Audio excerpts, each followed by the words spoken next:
100 करोड़ मतलब पिक्चर्स का अलग ही जलवा चल रहा है इस समय मार्केट्स में जो भी चल रहा है। Good afternoon Anuj. Good afternoon.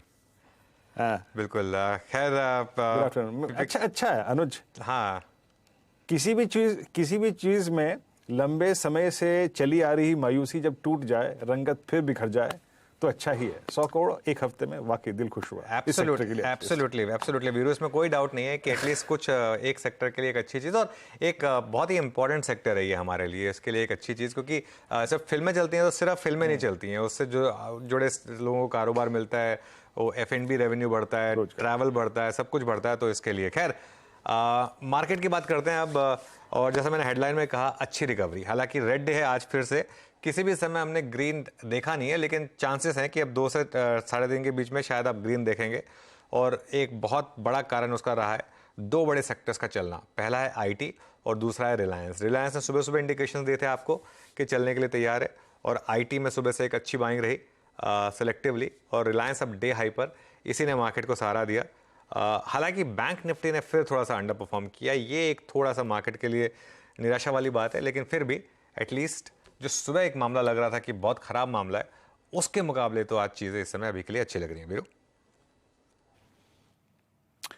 अनुज, ये तो रही रिकवरी। और देखिए, अगर मैं आपसे 2 प्रश्न पूछना चाहूंगा, इंडिसेस पे अप्रोच क्या रहेगी। जैसे कि आपने कहा कि निफ्टी बैंक अभी तक वो कन्विक्शन लौटा नहीं पाया है, निफ्टी IT का एडवांटेज है, रिलायंस का एडवांटेज है, तो क्या 2 प्रोस्पेक्टिव से देखना चाहिए कि मैं इंडिसेस को, जैसे कि वो 19,500 रुपए का लेवल था, 19,543, क्या उसके नीचे सेल ऑन राइज की अप्रोच रखूं, और अगर स्ट्रेंथ को प्ले ही करना है तो बेटर डेस्टिनेशन रिलायंस है, बेटर डेस्टिनेशन IT है?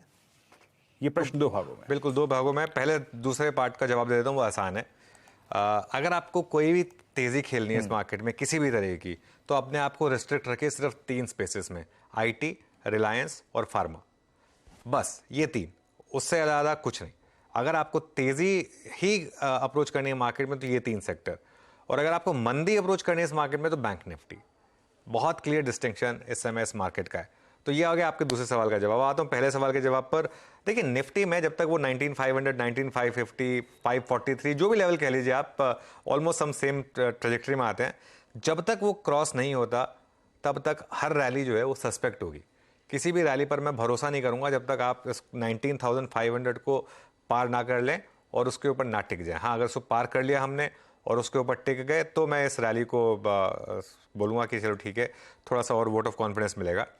एक चीज़ जो हुई, आज सुबह का निफ्टी का लो देखिए आप, exact 50 day exponential moving average, तो एक बार के लिए निफ्टी ने वो बचा लिया। लेकिन आपको याद होगा निफ्टी ने 20 डे में भी यही किया था, पहला test exact on the dot बचाया था, और तब लग रहा था कि बचा लिया हमने 20 डे में, लेकिन उसके बाद हमने वो गिव अप कर दिया। अब मेरी परेशानी यही है कहीं 50 डेमा के साथ भी यही ना हो रहा हो, ये मुझे एक रिस्क लग रहा है मार्केट में इस समय लेकर, और इसके लिए आखिरी घंटा बहुत महत्वपूर्ण है। देखते हैं आखिरी घंटे में क्या होता है मार्केट में, क्योंकि अगर 19,240 टूट गया, आजकल वो 19,257, 50 डेमा 19,240, अगर ये 19,240 टूट गया वीरो, तो फिर और 500-600 पॉइंट की डिक्लाइन ओपन हो जाएगी निफ्टी में, इस चीज़ का ध्यान रखिएगा। लेकिन क्योंकि रिलायंस और IT ने संभाल लिया मार्केट को, तो लग रहा है कि एक बार के लिए तो मार्केट उस लेवल पर सपोर्ट लेगा। बैंक निफ्टी की जहां तक बात है, बैंक निफ्टी ने तो खैर 20 और 50 ऑलरेडी कंफर्टेबली ब्रेक कर दिया। अब बात हो रही थी 100 एक्सपोनेंशियल मूविंग एवरेज की, आज सुबह उसको बचाया बैंक निफ्टी ने। अगर वो टूटा तो 200 डे मूविंग एवरेज फिर सीधा और 800,000 पॉइंट नीचे। मैं ये नहीं कह रहा कि ये हो जाएगा, लेकिन वीक है बैंक निफ्टी। यहाँ मेरा अभी भी कन्विक्शन नहीं है बाय करने का। यहाँ पर मैं अभी भी वेट करूंगा कि थोड़ी एटलीस्ट लार्ज बैंकों में, HDFC बैंक में, SBI में, ICICI बैंक में एटलीस्ट थोड़ी स्टेबिलिटी वापस लौटे, फिर देखेंगे कि लॉन्ग ट्रेड लेना है या नहीं। ओके, तो निफ्टी बैंक में कोई कन्विक्शन नहीं है, निफ्टी में भी, जब तक ये 19,550 की ट्रेजेक्ट्री बहुत तहजीब से, बहुत शानदार तरीके से क्रॉस ना हो जाए। और prefer destination to play long, it's only pharma, IT, और साथ ही साथ याद रखिएगा रिलायंस। याद रखिएगा, रिलायंस का उल्लेख किया कमेंट्री में, बट ये एक लॉजिक था। अभी किसी भी तरीके से अनुज, या फिर मैं ये कहना नहीं चाह रहे हैं कि यू शुड पिक रिलायंस और आप लॉन्ग जाइए, नो, सिर्फ एक इंडेक्स के हैवी वेट पे एक तर्क था। इस चैनल का स्वामित्व प्रबंधन रिलायंस इंडस्ट्रीज होल्ड करते हैं। ये किसी भी प्रकार से कोई पॉजिटिव कमेंट्री नहीं है, जस्ट एक इंडेक्स के हैवी वेट पे कमेंट था।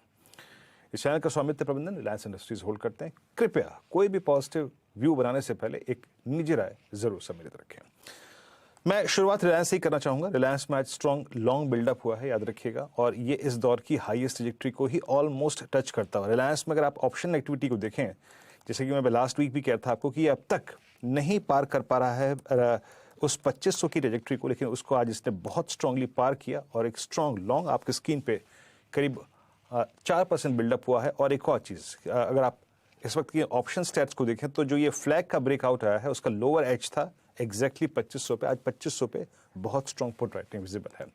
उसके बाद जिन स्टॉक्स में अच्छा खासा मूव है, देखिए जो जो जो कोर स्ट्रेंथ है ना वो ये है। उसके बाद आप लेके आइए एक बार एम्फोसिस 1% का इजाफा, एक टिपिकल फ्लैग वीकली पर और डेली पर फ्लैग का ब्रेकआउट ऑलमोस्ट कंफर्म होने की चेष्टा करता हुआ 2353 पे strong long 1% mid cap IT में एम्फोसिस में बिल्डअप है, इस पर नजर रखिएगा। कुछ स्टॉक्स में मार्क कर देता हूं यहाँ पे। उसके बाद आप लेके आइएगा LTI माइंट्री, यहाँ पे मिड कैप आईटी में, और अब तो खैर अगर आप देखें फ्रंट लाइन में है, माफ कीजिएगा, 5187 पे यहाँ पे स्ट्रॉन्ग लॉन्ग और इस दौर की हाईएस्ट ट्रैजेक्टरी, यानी करीब करीब जुलाई 19 के बाद की हाईएस्ट ट्रैजेक्टरी है, स्ट्रॉन्ग बिल्डअप है यहाँ पर। ये 2 मिड कैप आईटी हो गया।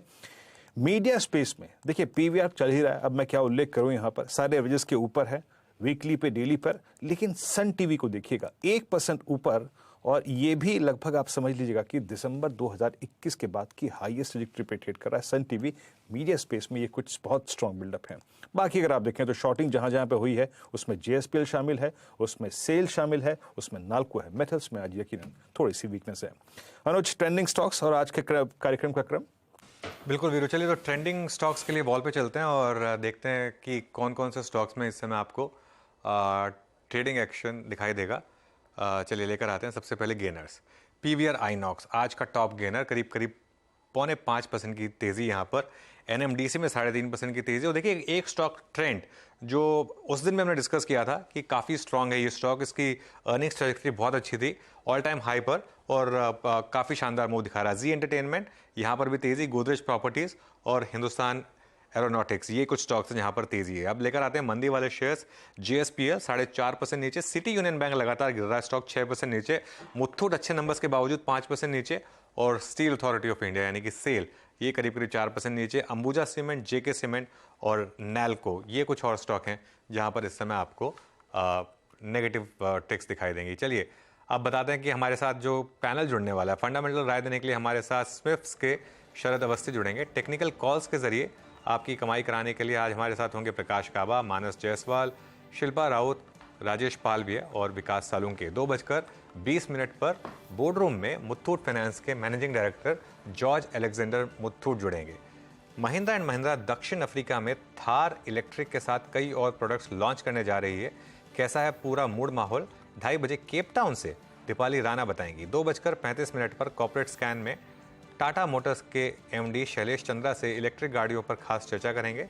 2:20 पर होगा चार का चौका, सस्ता ऑप्शन लेंगे शिल्पा राउत से। राजेश पालवे देंगे आज FNO का सुपरस्टार, मानस जायसवाल से लेंगे चार्ट का चमत्कार और शरद अवस्थी से लेंगे मिड कैप फंडा। 2:50 पर मार्केट बिग वॉइसेस में आज हमारे साथ होंगी पैसिफिक पैराडाइम एडवाइजर्स की फाउंडिंग पार्टनर पुनीता कुमार सिन्हा। 3 बजे डीलिंग रूम चेक रहेगा और 3:10 पर लेंगे BTST या STBT कॉल्स।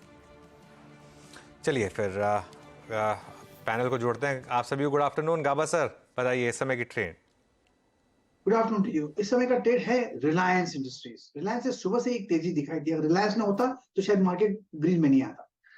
ट्रेड करा 2569, मेरे ख्याल से 2600 का एक लक्ष्य होना चाहिए। रिलायंस का स्टॉप होगा 2560 रिलायंस। ओके, रिलायंस इंडस्ट्रीज ये है आपके लिए पिक गाबा सर की।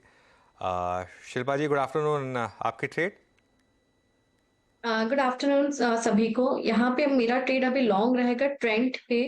ट्रेंड अभी 2000 जोन्स अप्रोच कर रहा है। मुझे लगता है यहाँ पे फ्यूचर्स में आप 1895 का स्टॉप लॉस लगाइए। स्टॉक ट्रेड कर रहा है 1933 पे। टारगेट्स टुवर्ड्स 2000 आपको शायद 1-2 दिन में देखते हुए मिलेंगे। जी हाँ, तो 2 ट्रेड्स हुए और दोनों में ही एक्सट्रीम स्ट्रेंथ है। कहने का मतलब यह है कि इंडिसेस की वीकनेस का बहुत इंपैक्ट नहीं है। रिलायंस का जिक्र हुआ, उसके बाद जो ट्रेंड शिल्पा जी ने पिक किया है at 1928, it's an all time high. Manas good afternoon. Manas आपका कन्विक्शन कॉल इस वक्त का। Good afternoon Viren ji. तो देखिए LTIM में खरीदारी करनी है। LTIM के पैटर्न देखेंगे तो आप पिछले जो लास्ट सेशन था वहां थोड़ा कंसोलिडेशन देखने को मिला, लेकिन ओवरऑल पैटर्न बहुत पॉजिटिव है। हाई टॉप हाई बॉटम का ट्रेंड बना हुआ है, तो आई थिंक करंट लेवल्स पे भी स्टॉक में खरीदारी करनी चाहिए। फिर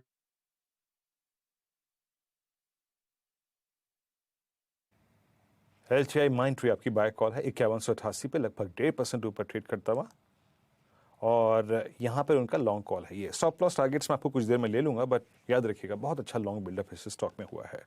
शरद जी, गुड आफ्टरनून। शरद जी, आज इस टर्बुलेंस में 2-3 पॉकेट्स हैं जो अच्छा मूव दे रही हैं, लेकिन पहले तो मैं आपका एक धन्यवाद अदा करना चाहूँगा। PVR पे आपकी कॉल थी, 2-3 स्टॉक्स को आपने बॉटम पे पिक किया था। एक था वोल्टास, मुझे अच्छी तरीके से याद है, आज 823 उसका भाव है।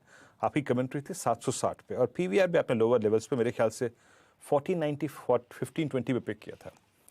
अब जिस प्रकार के वीकेंड के नंबर्स हैं और एक मूव आ चुका है उस ट्रेजेक्टरी से, PVR पे आपका व्यू क्या होगा, इन स्टॉक्स पे आपका व्यू, प्लस आपका आज का कन्वर्शन ट्रेड? याद रखने के लिए शुक्रिया। मुझे लगता है पीवीआर में अभी भी बहुत बड़ी रेटिंग की गुंजाइश मेरे हिसाब से अभी भी बाकी है। जिस तरीके से ये स्टॉक डीरेट हो गया था बीच में, मुझे लगता है अब जैसे जैसे और भी मूवीज आगे आने वाले समय में हैं, बहुत सारी बड़ी लॉन्चेस हैं, और ऑब्वियसली थोड़ा एक्सपेंसिव, मतलब थोड़ा वोलाटाइल सेगमेंट है, तो कभी कुछ नहीं होता है तो बहुत ज्यादा डीरेट हो जाता है। बट मुझे लगता है कि लॉन्ग टर्म में ये फेवर में रहना चाहिए। ओटीटी वाले प्लेटफॉर्म भी अपने पैरेलली ऑपरेट करेंगे, बट मूवी गोइंग एक ऐसी चीज है जो बहुत जल्दी राइट डाउन नहीं होनी चाहिए। और मुझे लगता है अभी भी नंबर्स में बहुत अच्छी अपमूव यहाँ से आने वाले समय में आपको देखने मिलेगी। और आज के दिन लगभग मोनोपोली भी हो गई है मल्टीपल स्क्रीन में इंडिया में। साउथ वाली मूवीज और सडन सरप्राइजेस की भी एक एडेड एडवांटेज है। अभी भी मुझे लगता है पहला लक्ष्य 2100 का, और अगर बहुत ज्यादा रिस्क ऑफ वापस आ जाता है तो पॉसिबिलिटी है कि ये स्टॉक आपको 3000 रुपए तक जाए। तो मुझे लगता है होल्ड करके ही चलना चाहिए, अभी भी काफी डिसेंट अपसाइड है। वोल्टास में भी हमारा लॉन्ग टर्म व्यू बहुत पॉजिटिव है, इसलिए कोई थोड़ी वोल्टेज आती भी है तो मैं बहुत ज्यादा अनर्व नहीं हो रहा हूँ उससे। मुझे लगता है ये ऐसी स्टोरी है जो मैं 2040 तक बहुत इजीली होल्ड करना चाहूंगा, क्योंकि एसी की डिमांड सबसे स्ट्रॉन्ग रहनी चाहिए FMCG में अगले 7-8 साल में। बेसिकली वर्टिकल ग्रोथ जैसी आनी चाहिए over a period of time, तो उसका बहुत बड़ा फायदा वोल्टास को होना चाहिए। तो वोल्टास इनिशियली अब 1200 रुपए के लक्ष्य के हिसाब से लेकर रखें, उसमें भी मुझे लगता है यहाँ से काफी डिसेंट अपसाइड है। जो स्टॉक हम रिकमेंड कर रहे हैं वो है NMDC। नवरत्न कंपनी है। कंपनी अपनी ग्रेजुअल कैपेक्स करके अपनी कैपेसिटीज को एनहांस करने की कोशिश कर रही है लगातार। साल दर साल अपनी माइनिंग को भी बढ़ाने की वो कोशिश कर रहे हैं। One of the lowest cost producer है, हाईएस्ट ऑपरेटिंग मार्जिन पे ऑपरेट करते हैं। तो मुझे लगता है ये एक ऐसी कंपनी है जहाँ आपको 6-7% के आसपास की डिविडेंड यील्ड भी आ रही है, और बहुत ज्यादा एक्सपेक्टेशन है नहीं नंबर से कि आने वाले 2-3 साल में लगभग फ्लैट रहने चाहिए 17-18 रुपए के आसपास। और डिमांड साइड पे कोई ऐसा रिस्क हमें दिखाई नहीं देता। रेगुलेटरी साइड पे जितनी इनकम्बरेंसेस वगैरह गवर्नमेंट ने लगाई है ड्यूटीज वगैरह के हिसाब से एक्सपोर्ट पे, अब जैसे जैसे नॉर्मल हो गया पूरा सिनेरियो, तो हाई प्रोबेबिलिटी है कि ये वापस से ड्यूटीज को थोड़ा अगर रिवर्स करते हैं तो उसका उनको एडिशनल फायदा होगा। स्टील वाला प्लांट भी जून जुलाई में चालू होना था, वो भी ग्रेजुअली कंट्रीब्यूट करने लगेगा। तो मुझे लगता है कुल मिला के ये एक ऐसी कंपनी है जहां आपको स्टैंडर्ड सी ग्रोथ दिखाई देगी। लॉन्ग टर्म टारगेट्स तो अग्रेसिव नहीं है कंपनी के ग्रो करने के, बट स्लो मूविंग है, तो वो एक चैलेंज है। बट 17-18 रुपए की अर्निंग्स रिपोर्ट करता है, मुझे लगता है 8-9 का मल्टीपल कंपनी को जैसे जैसे थोड़ा मूड में सुधार आता है वैसे मिल सकता है। तो 135-40 तक के लक्ष्य के हिसाब से, और 6-7% की डिविडेंड यील्ड है NMDC। ओके, NMDC पे आपका व्यू स्ट्रॉन्ग है यहाँ पे इस वक्त। NMDC स्क्रीन पे लेके आइए एक बार। और NMDC इस वक्त करीब 117-85 पे, एक जिसे कहते हैं ना clear cut breakout case, exactly वही है ये 117-85 पे।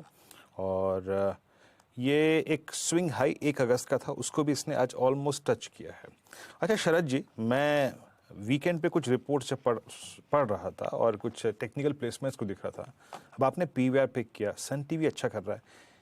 जनरल इलेक्शन से पहले अमूमन एक मीडिया स्टॉक्स में मूव आता है, और मैं देख रहा हूँ इस वक्त निफ्टी मीडिया डायरेक्टर साहब रखेंगे जरा एक बार स्क्रीन पे। एक अच्छा मूव जनरेट हुआ आज सुबह, इनिशियली कोलैप्स होकर खुला, लेकिन अब रिकवरी 2227 पे अच्छा मूव दिया है इसने पिछले 1 महीने में। इस वक्त मीडिया स्पेस में आपको और कौन से स्टॉक्स अच्छे लग रहे हैं जिस पर आप बेट करना चाहें? सन टीवी पे आपका टेक या फिर इस ओवरऑल सेक्टर्स पे आपका व्यू, शरद जी, या उसको आप पीवीआर के थ्रू ही प्ले करना चाहेंगे? नहीं, पीवीआर को तो मैं टिपिकली ऐसे मीडिया नहीं ट्रीट करता हूँ। Basically electronic movie going exhibition business ज्यादा है। जी और सन टीवी प्राइमरीली मीडिया में मुझे लगता है काफी बढ़िया बेट्स हैं। जी पे हमारा फोकस ज्यादा है। मुझे लगता है ये जो अप्रूवल वगैरह मिल गया है, इसके बाद जो मर्ज्ड एंटिटी थी, मैं पहले भी काफी बुलिश था उसके ऊपर कि काफी बढ़िया चेंज आना चाहिए। और जिस वैल्यूएशन पे लगभग बीच में ये स्टॉक्स मिल रहे थे, कितना 15-16 टाइम्स अर्निंग्स मिल रहे थे, मेरे करियर में मुझे याद नहीं है कि मैंने मीडिया स्टॉक्स 15-16 टाइम पे देखे हों। तो मुझे लगता है बहुत सारी अपहीवल्स भी आई हैं विद इन द इंडस्ट्री। तो कंपैरेटिवली अगर मैं कंपेयर करूं तो मुझे लगता है जी कंपैरेटिवली मुझे लगता है एक ऐसा बेट है जो आने वाले समय में एक मल्टीबैगर आइडिया की तरह निकल के आ सकता है, क्योंकि मर्ज्ड एंटिटी के पास ओटीटी वगैरह पे काफी स्ट्रॉन्ग प्रेजेंस रहेगी। और अगर ठीक ठाक वो उसको स्केल अप कर पाते हैं सोनी और जी मिलके, तो मुझे लगता है वो भी बहुत अच्छी स्ट्रॉन्ग प्रेजेंस बना लेंगे, खास करके हिंदी स्पीकिंग बेल्ट में, north Indian central India belt में। और मुझे लगता है जी कंपैरेटिवली मच बेटर है। हालांकि स्टीप रन अप आया है, नॉर्मली भी ट्रेड करता है तो 300, बट मुझे लगता है जी को आपको इस मर्जर के साथ एक मल्टीबैगर आइडिया की तरह जमा करके लॉन्ग टर्म के लिए रखना चाहिए। जी पर बेट लेंगे। निफ्टी ग्रीन में आ गया है। अब जरा देखिए, निफ्टी अब 2 पॉइंट ग्रीन में। एक बार जरा निफ्टी का कंट्रीब्यूशन प्लेट लेकर आइए और एक बार जरा फ्रॉम लोज रिकवरी दिखाइए। क्या शानदार रिकवरी इस समय निफ्टी में, करीब करीब 200 पॉइंट की रिकवरी अब निफ्टी में, 175 अंकों की रिकवरी निफ्टी में इस समय आपको दिखाई देगी। और अब एक बार जरा निफ्टी का कंट्रीब्यूशन प्लेट लेकर आइए। एक बहुत इंटरेस्टिंग चीज़ हुई है पिछले 15 मिनट में, बैंकों में रिकवरी शुरू हुई है। आईसीआईसीआई बैंक ने लीड किया बैंक निफ्टी की रिकवरी को। देखिए, जब हमने शो शुरू किया था तो ये कहा था कि बैंक निफ्टी अभी भी 200 पॉइंट नीचे है। अब बैंक निफ्टी रह गया सिर्फ 70 पॉइंट नीचे। तो पिछले कुछ मिनटों में ये जो रिकवरी आई, इसमें बैंकों का बहुत बड़ा कॉन्ट्रीब्यूशन, ये निफ्टी बैंक। और अब एक बार आईसीआईसीआई बैंक लेकर आइए। इंट्राडे चार्ट आईसीआईसीआई बैंक का आएगा आपकी स्क्रीन पर। अब ये स्टॉक देखिए अब आप, और यहाँ पर अब इस समय आपको अच्छी खासी रिकवरी दिखाई देगी। इनफैक्ट अब बैंक निफ्टी सिर्फ 64 पॉइंट रेड में रह गया। तो वीरू, अच्छी रिकवरी आ रही है मार्केट में अब इस समय, और एडवांस डिक्लाइन भी अच्छा इंप्रूव हुआ है। जो सुबह एक समय पे हम 1:3 पे थे, अब रिकवर हो गए। तो ठीक है, रिकवरी अच्छी है। शायद मार्केट वन वे ओवरसोल्ड हो गया था, पुट कॉल रेशो भी काफ़ी ओवरसोल्ड हो गया था एकदम बिल्कुल। सुबह हमने शुरुआती 0.9 से की थी और इंट्राडे में आई थिंक 0.8 तक चले गए थे हम।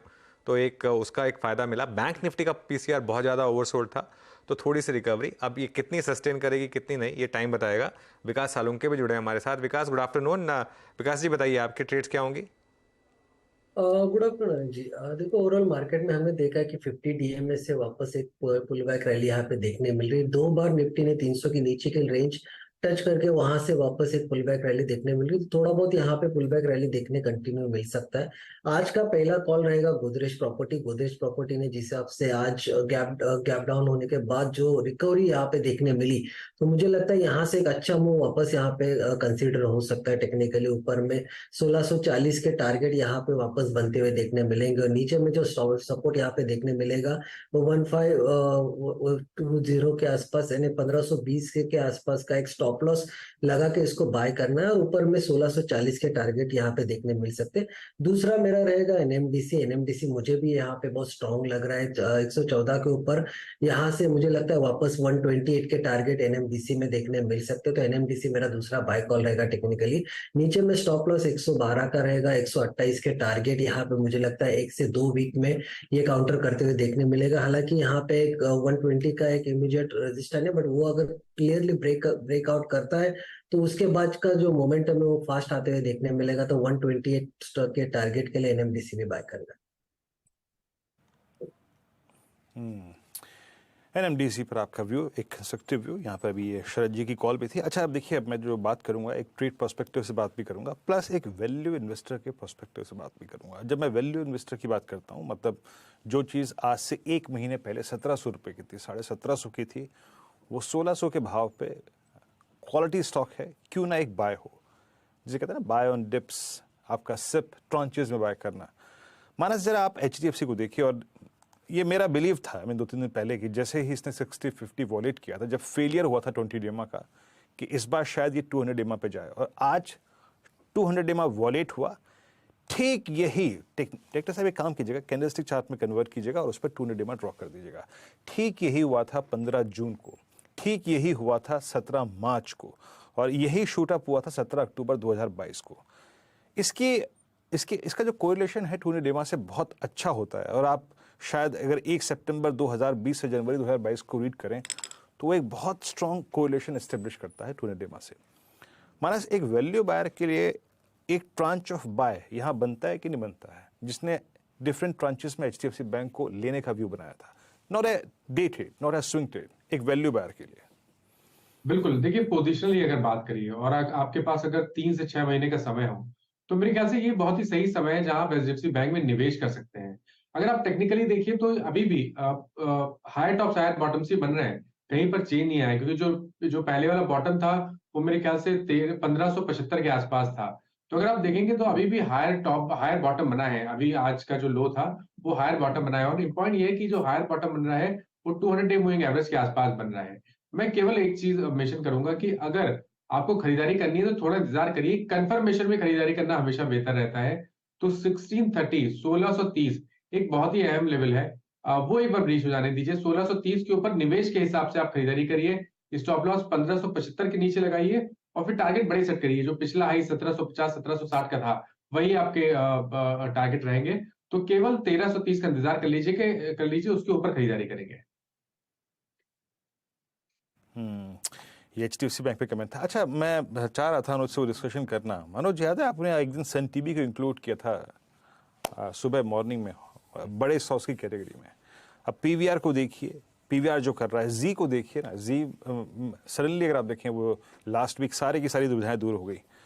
इस मंथ की प्लेसमेंट देखिए, अगस्त जनरल इलेक्शन से लगभग 4, 8, 7 महीने पहले, क्या मीडिया स्टॉक्स को चेस करने का टाइम अनुज है?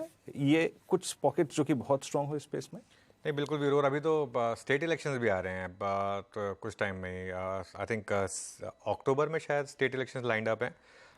देखिए, इसमें हर स्टॉक में कहानी अलग है। सन टीवी की कहानी पूरी की पूरी IPL रेवेन्यू की थी, जो exactly as it is play out हुई।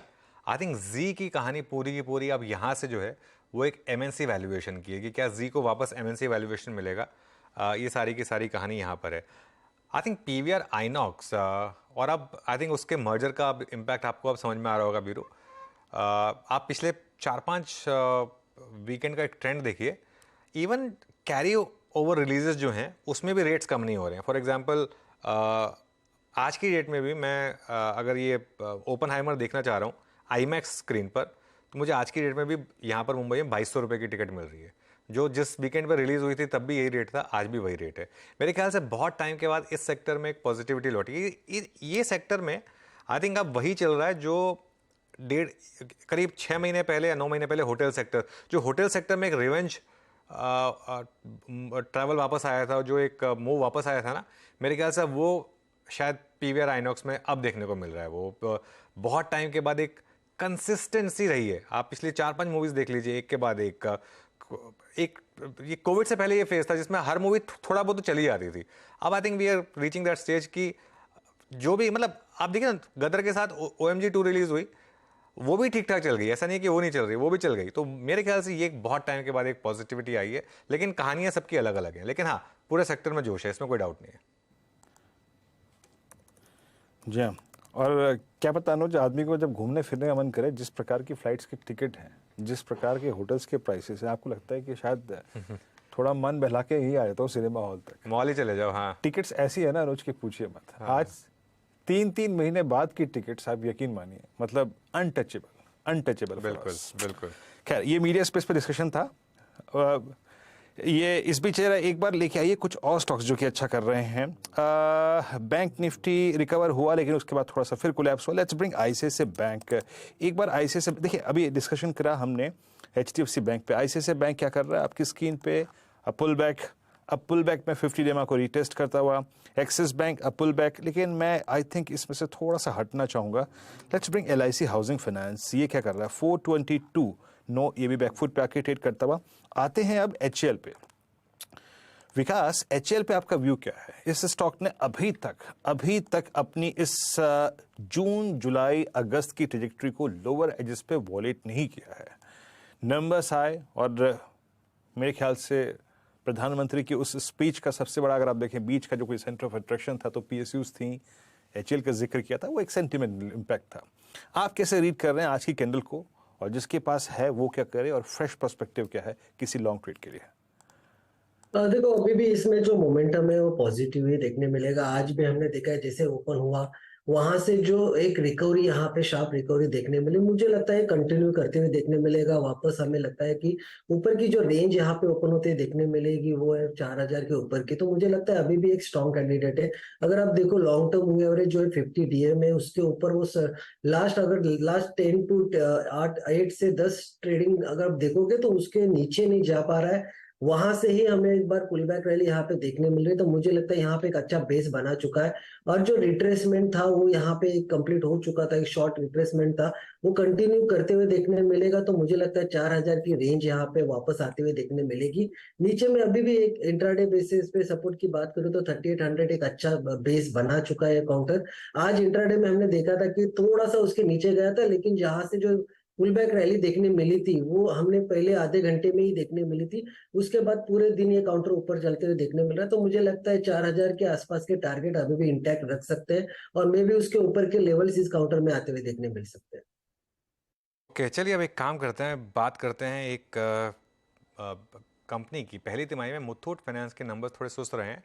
सालाना आधार पर मुनाफे और एनआईएम बढ़त रही है, लेकिन तिमाही दर तिमाही पर दबाव दिखा है। खासतौर से एसेट क्वालिटी में थोड़ी नरमी आई है। इस पर बातचीत के लिए और आगे ग्रोथ पर चर्चा के लिए हमारे साथ जुड़े कंपनी के managing director George Alexander Muthoot. Muthoot sir, good afternoon.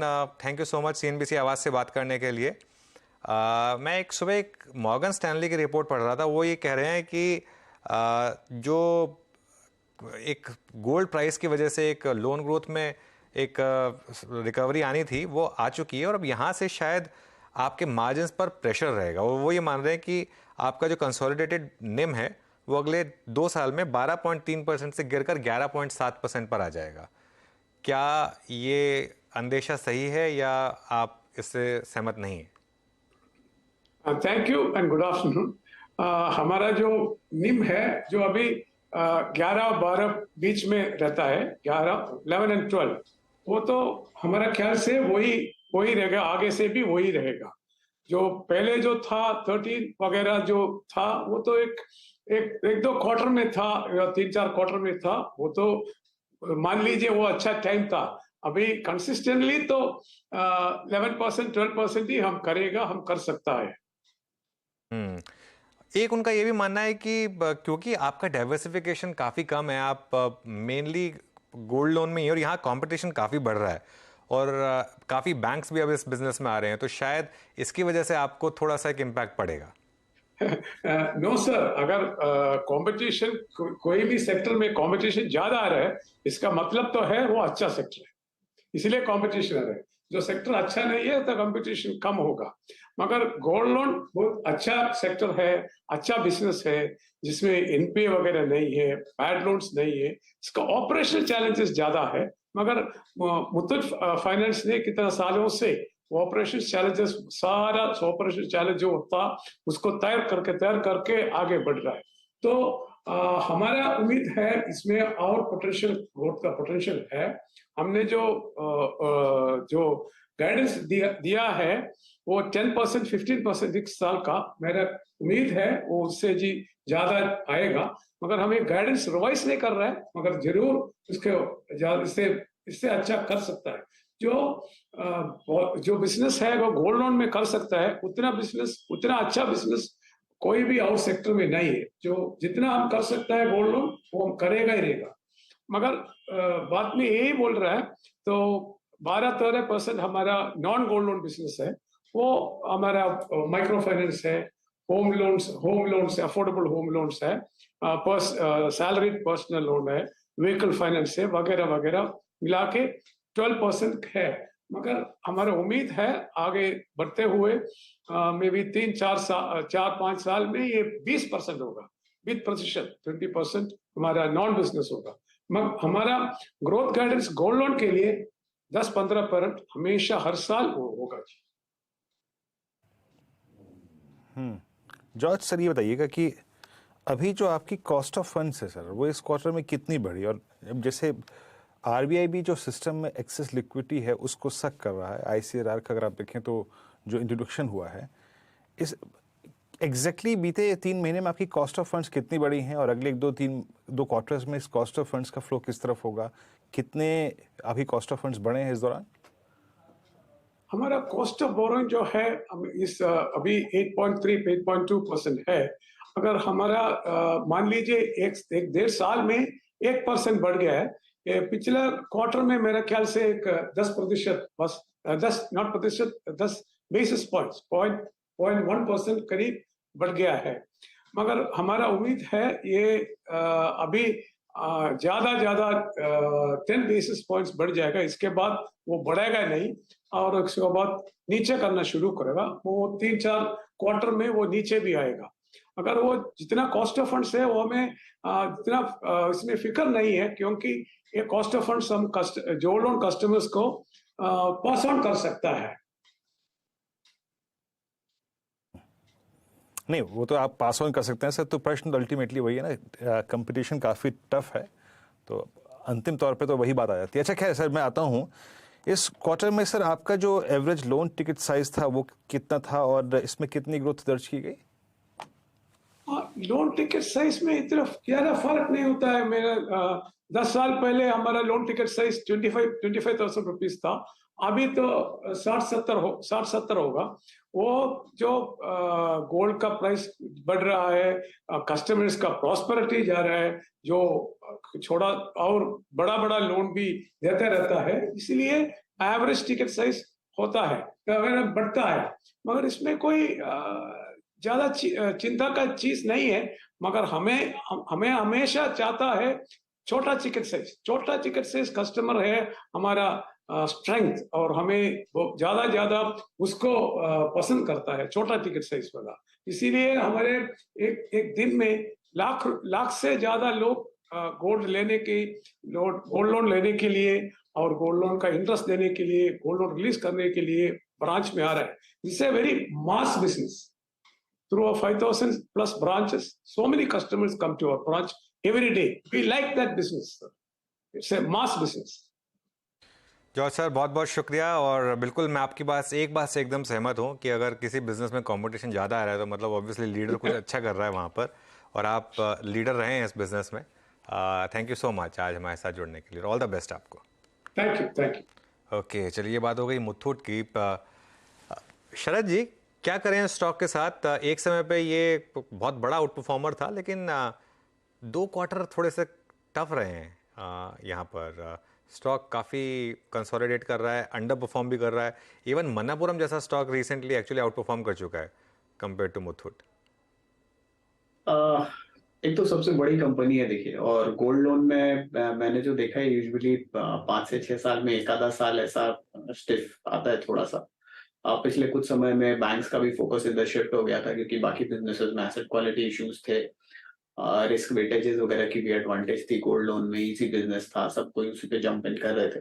But अब जैसे कॉर्पोरेट लोन्स की वापस से ग्रोथ हम एक्सपेक्ट कर रहे हैं कि अगले साल 2 साल 3 साल डिसेंट रहनी चाहिए, और बहुत ज्यादा रिस्क वाला एडवांटेज भी, अब डिसएडवांटेज नहीं है, बहुत ज्यादा रिस्क नहीं है बैंक्स की बुक्स में आज के दिन।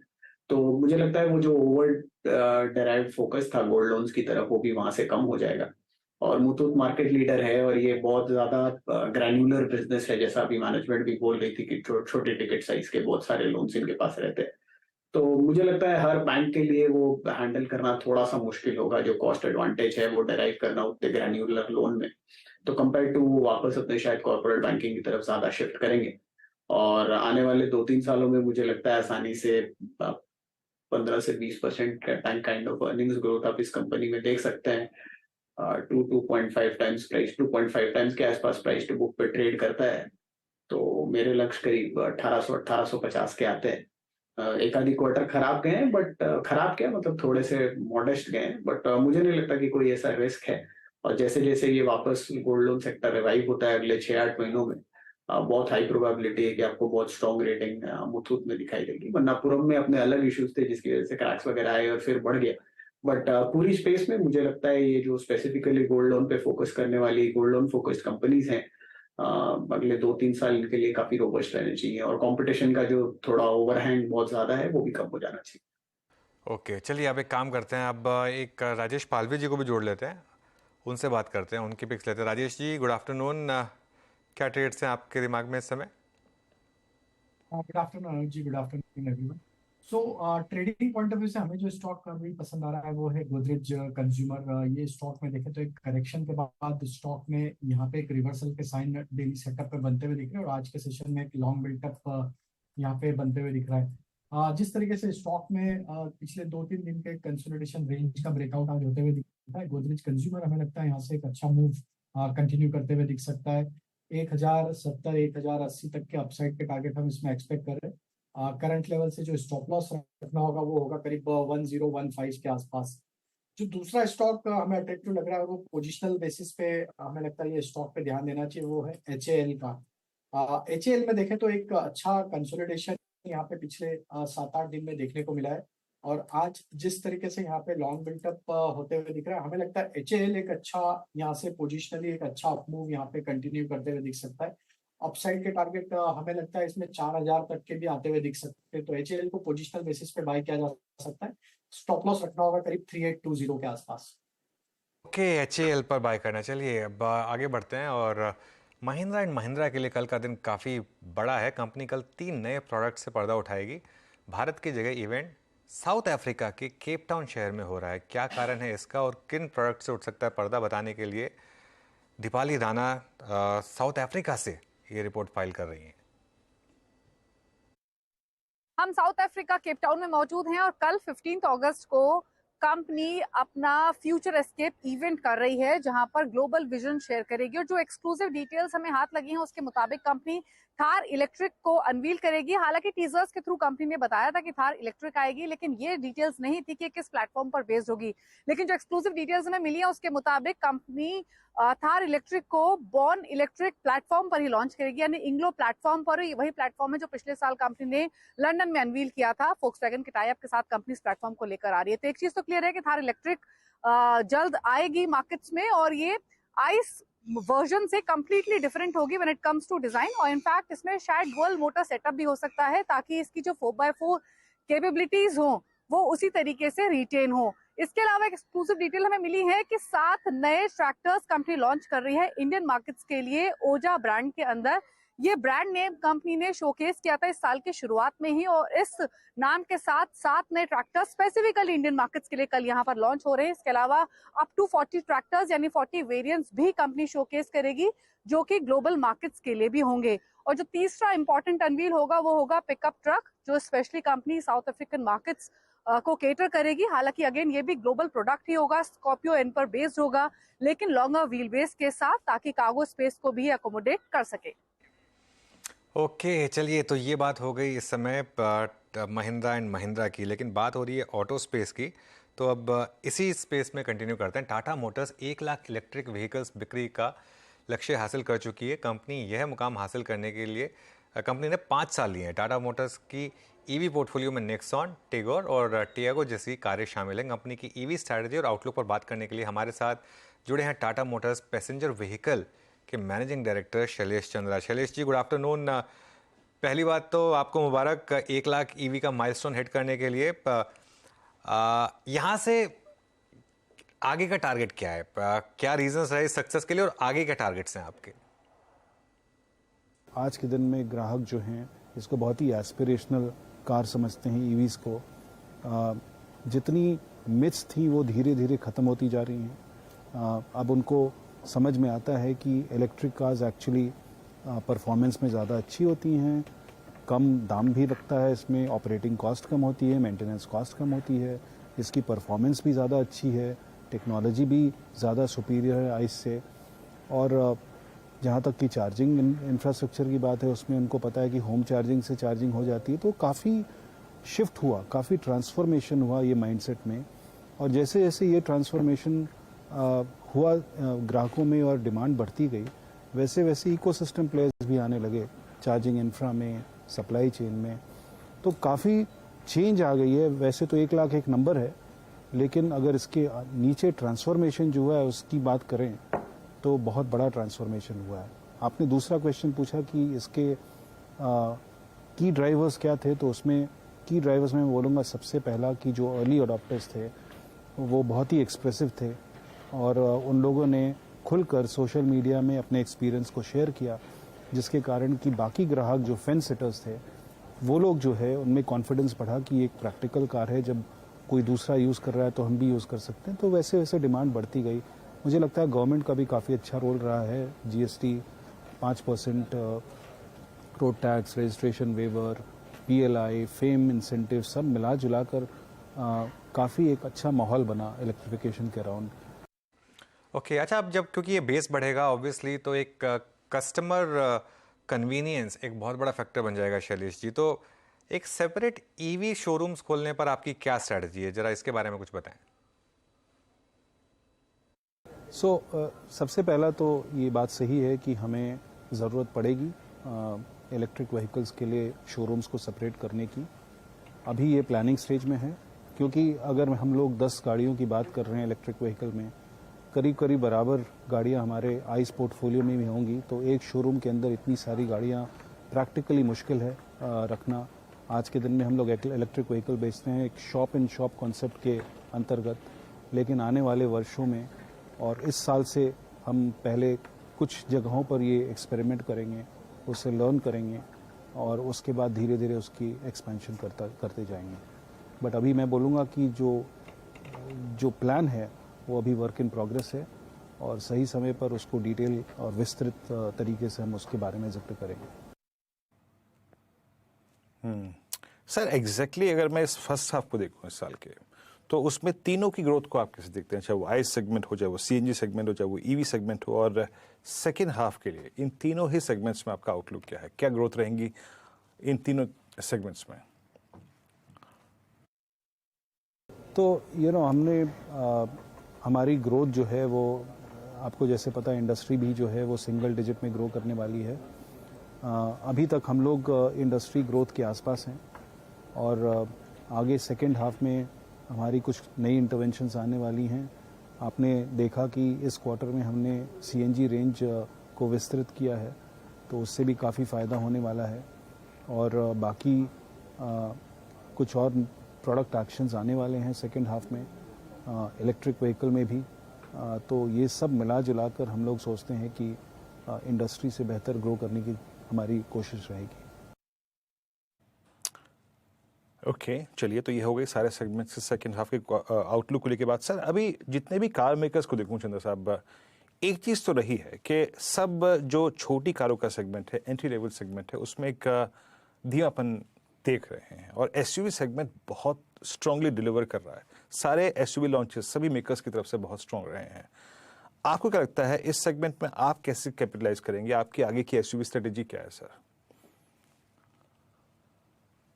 देखिए, हमारी पोर्टफोलियो में 4 SUVs हैं और चारों SUVs अपने अपने सेगमेंट में मार्केट लीडर हैं और हमारी कोशिश रहेगी कि इसकी स्ट्रेंथ और हम लोग बढ़ाते जाएं। और जैसा हमने ऑटो एक्सपो में भी दिखाया कि हम SUV पोर्टफोलियो को और भी विस्तृत करने जा रहे हैं। सियरा, कर्व ये सब के आने के बाद हमारी पोर्टफोलियो और विस्तृत होगी। इलेक्ट्रिक में भी इसको हम लोग अलग अलग मॉडल्स लाने वाले हैं। तो मुझे लगता है कि आने वाले दिनों में हमारी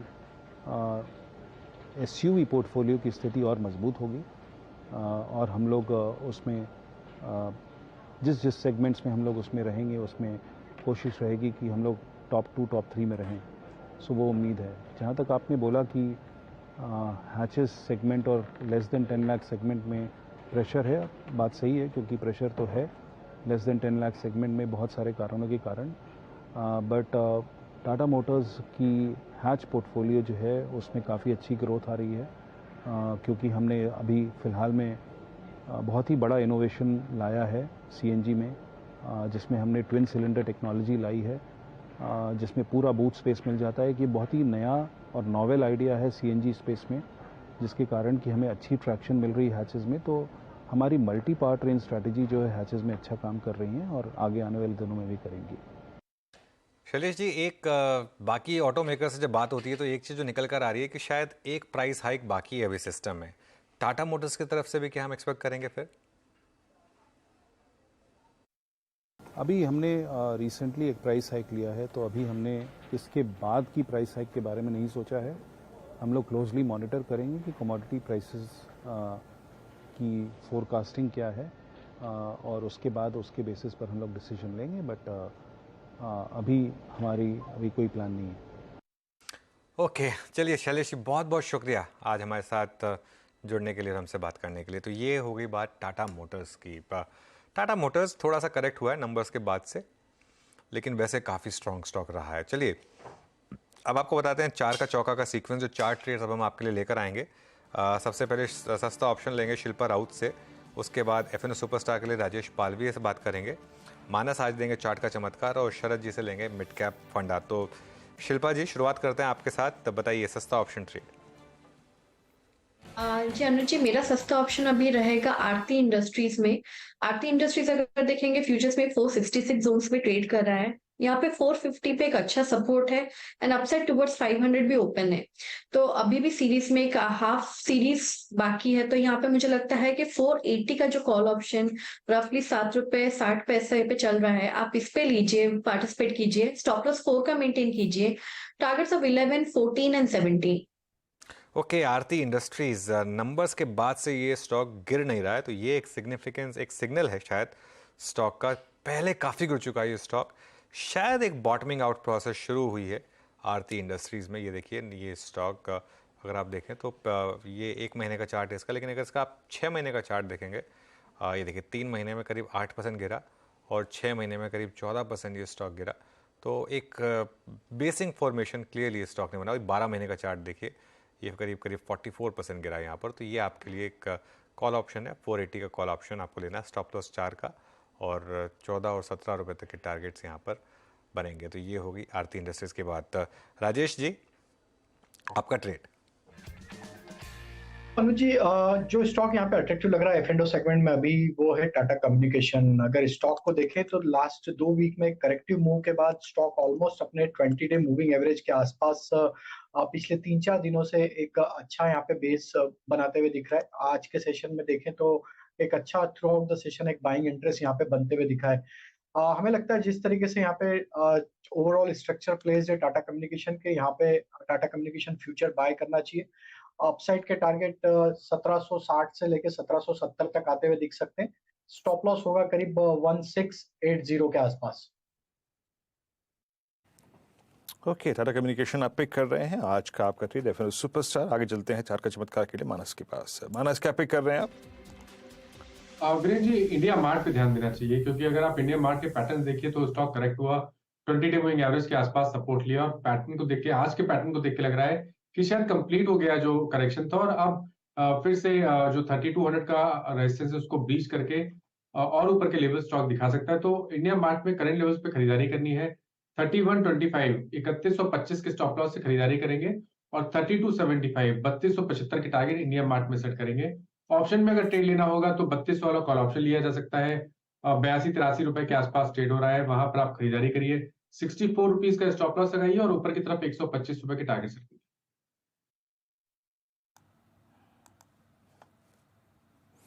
ओके, इंडिया मार्ट आपकी स्क्रीन पे, इंडिया मार्ट डे हाई की, ये मानस का बहुत अच्छी तरीके से रीड किया हुआ स्टॉक भी है। चलिए अब एक काम करते हैं, आज का मिड कैप फंडा पे करते हैं। आज का मिड कैप फंडा ट्रेड शरद जी के सौजन्य से आएगा। शरद जी, बताइए क्या पिक कर रहे हैं आप?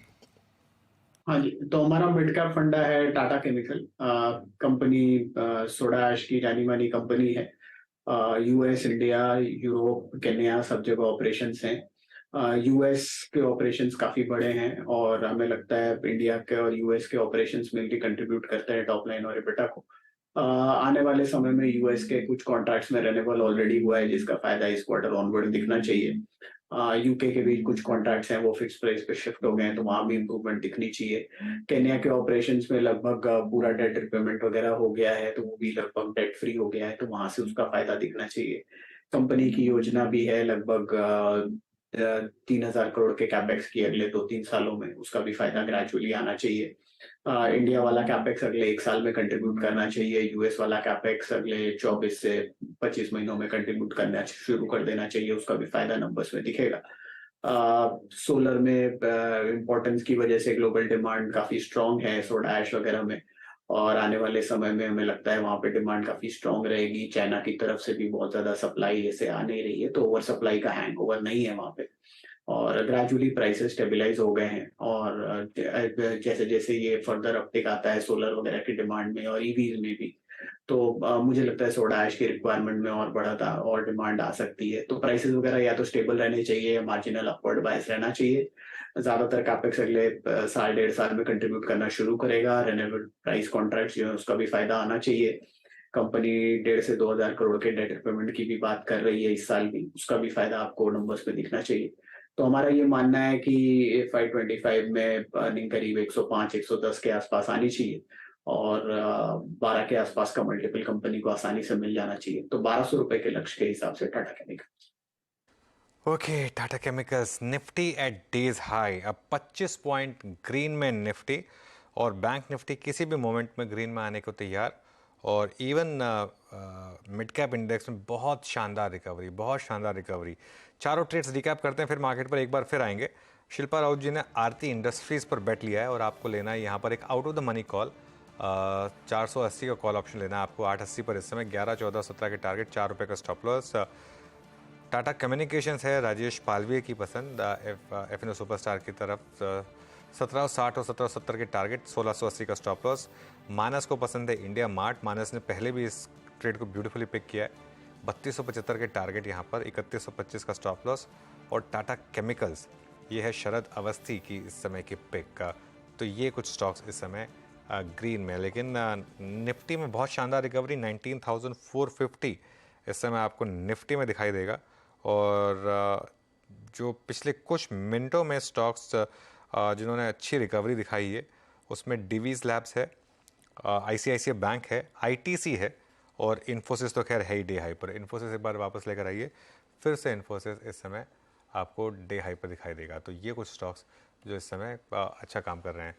अब एक काम करते हैं, ब्रेक लेना है हमें या नहीं? एक छोटा सा ब्रेक लेना, तो वो छोटा सा ब्रेक लेकर वापस लौटते हैं मार्केट बिग वॉइसेस के साथ। आज हमारे साथ हैं पैसिफिक पैराडाइम एडवाइजर्स की फाउंडिंग पार्टनर पुनीता कुमार सिन्हा। पुनीता जी, गुड आफ्टरनून। क्या मूड माहौल अब मार्केट को लेकर? एक क्या इन्फ्लेशन रिस्क वापस लौटा है मार्केट में? क्या यही रीज़न है इस करेक्शन का जो हमने देखा है, या कोई और रीज़न है इस करेक्शन का? आपका व्यू क्या है इस समय? मेरा व्यू है कि इन्फ्लेशन रिस्क अभी इमीडिएटली तो ऐसा कोई भी डेटा से कोई खास वरीसम नहीं लग रहा। बट हाँ, एक ये फूड इन्फ्लेशन जो है, एक ये थोड़ी सी कंसर्निंग है, क्योंकि वीट प्राइसेस और बाकी सारे वेजिटेबल प्राइसेस काफ़ी चढ़ रही हैं, और एक ये ग्लोबल फिनोमेना है। एंड इसके लिए सेंट्रल बैंक्स ग्लोबली भी थोड़े वरिड हैं, और इसलिए अभी, हालांकि अभी तो पॉज पे हैं जैसे कि RBI, फेड, बट इसको वॉच करते रहेंगे। तो ये अनसर्टेनिटी जो है थोड़े दिन बनी रहेगी जब तक इन्फ्लेशन पूरी तरह से कूल ऑफ नहीं होती, फूड इन्फ्लेशन इन पर्टिकुलर। सबसे ज़्यादा वरी मार्केट की रही है बैंकों को लेकर, क्योंकि एक तो बैंक निफ्टी खुद करीब 5-6% करेक्ट हो चुका है, लेकिन बड़े बैंक्स जैसे HDFC bank, ICICI bank, state bank of India, ये सब काफ़ी वीक रहे हैं, स्पेशली लास्ट क्वार्टर के नंबर्स के बाद, और मार्जिन्स पर काफ़ी प्रेशर था इन बैंकों के।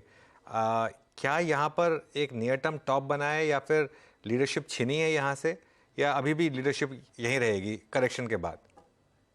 देखिए, लार्ज कैप इंडेक्स के तो बहुत बड़ा कंपोनेंट है एक फाइनेंशियल्स एंड बैंक्स।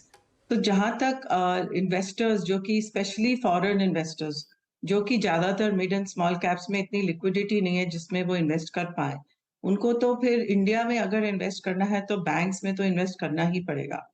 तो जब तक इंडिया एक ओवरवेट पोजीशन रहेगी इन्वेस्टमेंट पोर्टफोलियोज में वर्सेस अदर इमर्जिंग मार्केट्स, तब तक इन्वेस्टमेंट फ्लोज बैंक्स में भी आएंगे।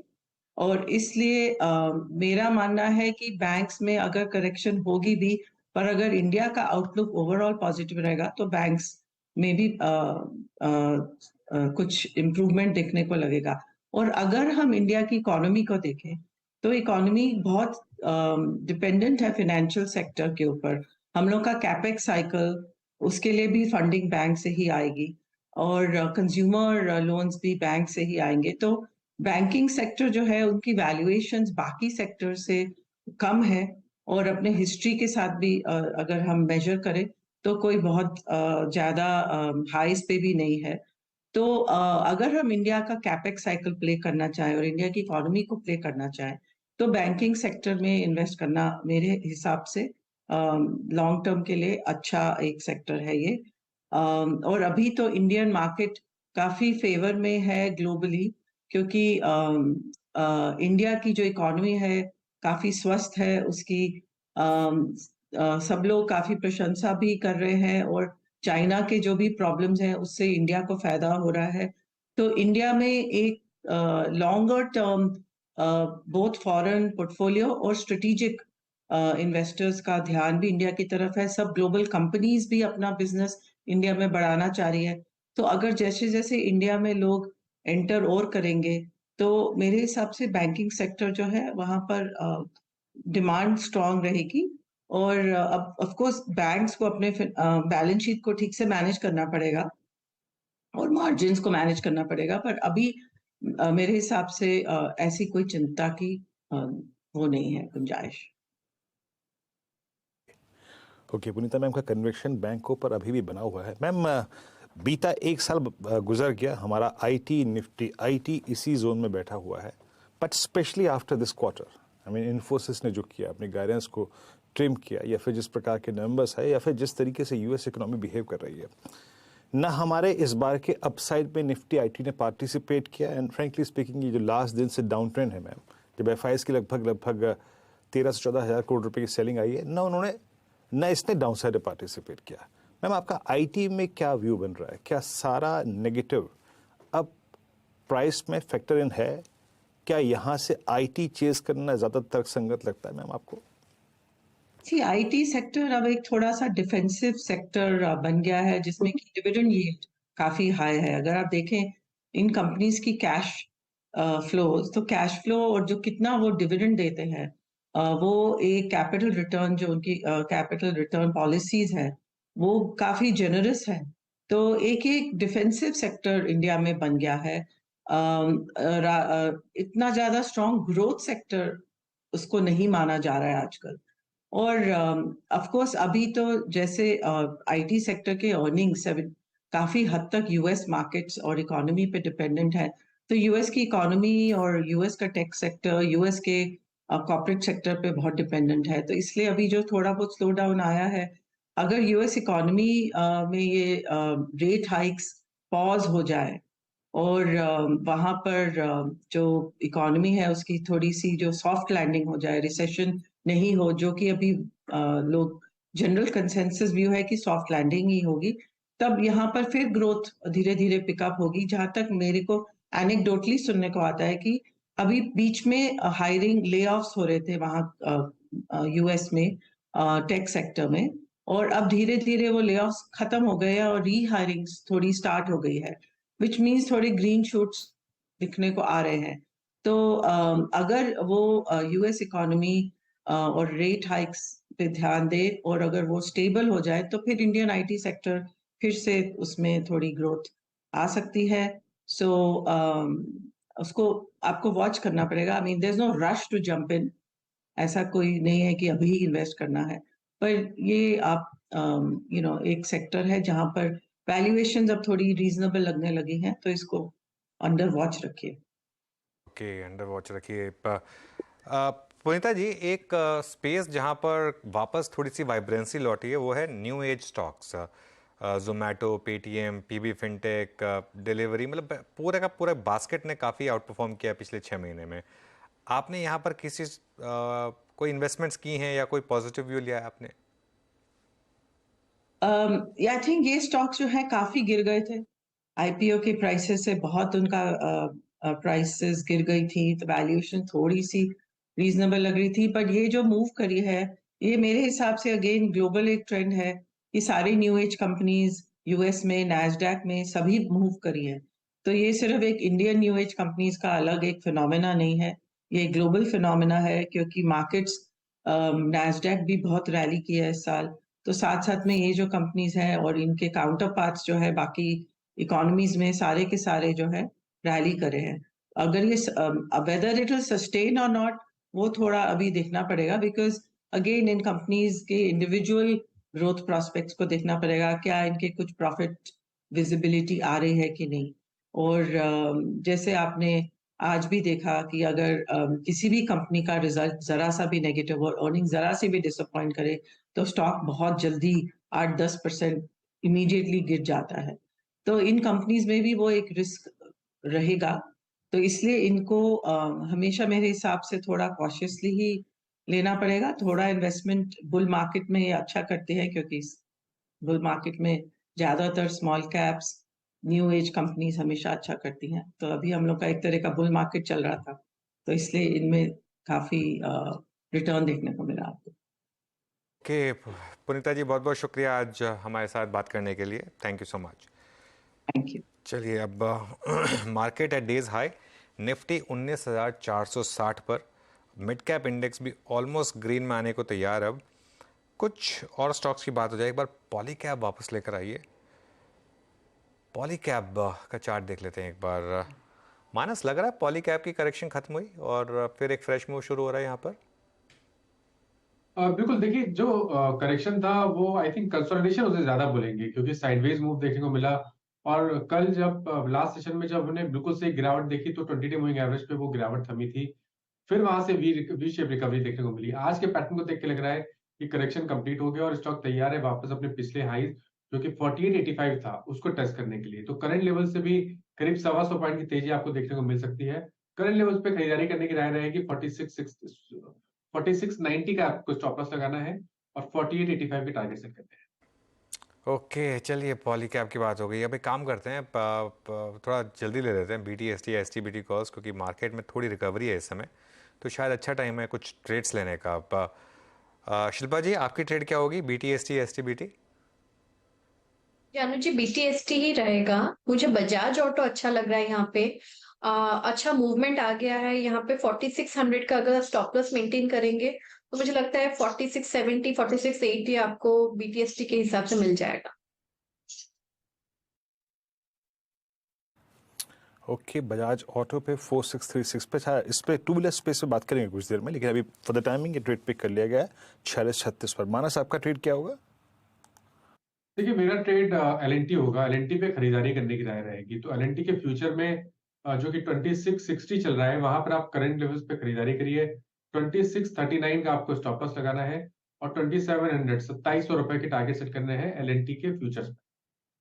ओके, LNT के फ्यूचर्स में बाइंग करनी है, ये हो गई बात इस समय मानस की तरफ से। राजेश जी, आपकी ट्रेड?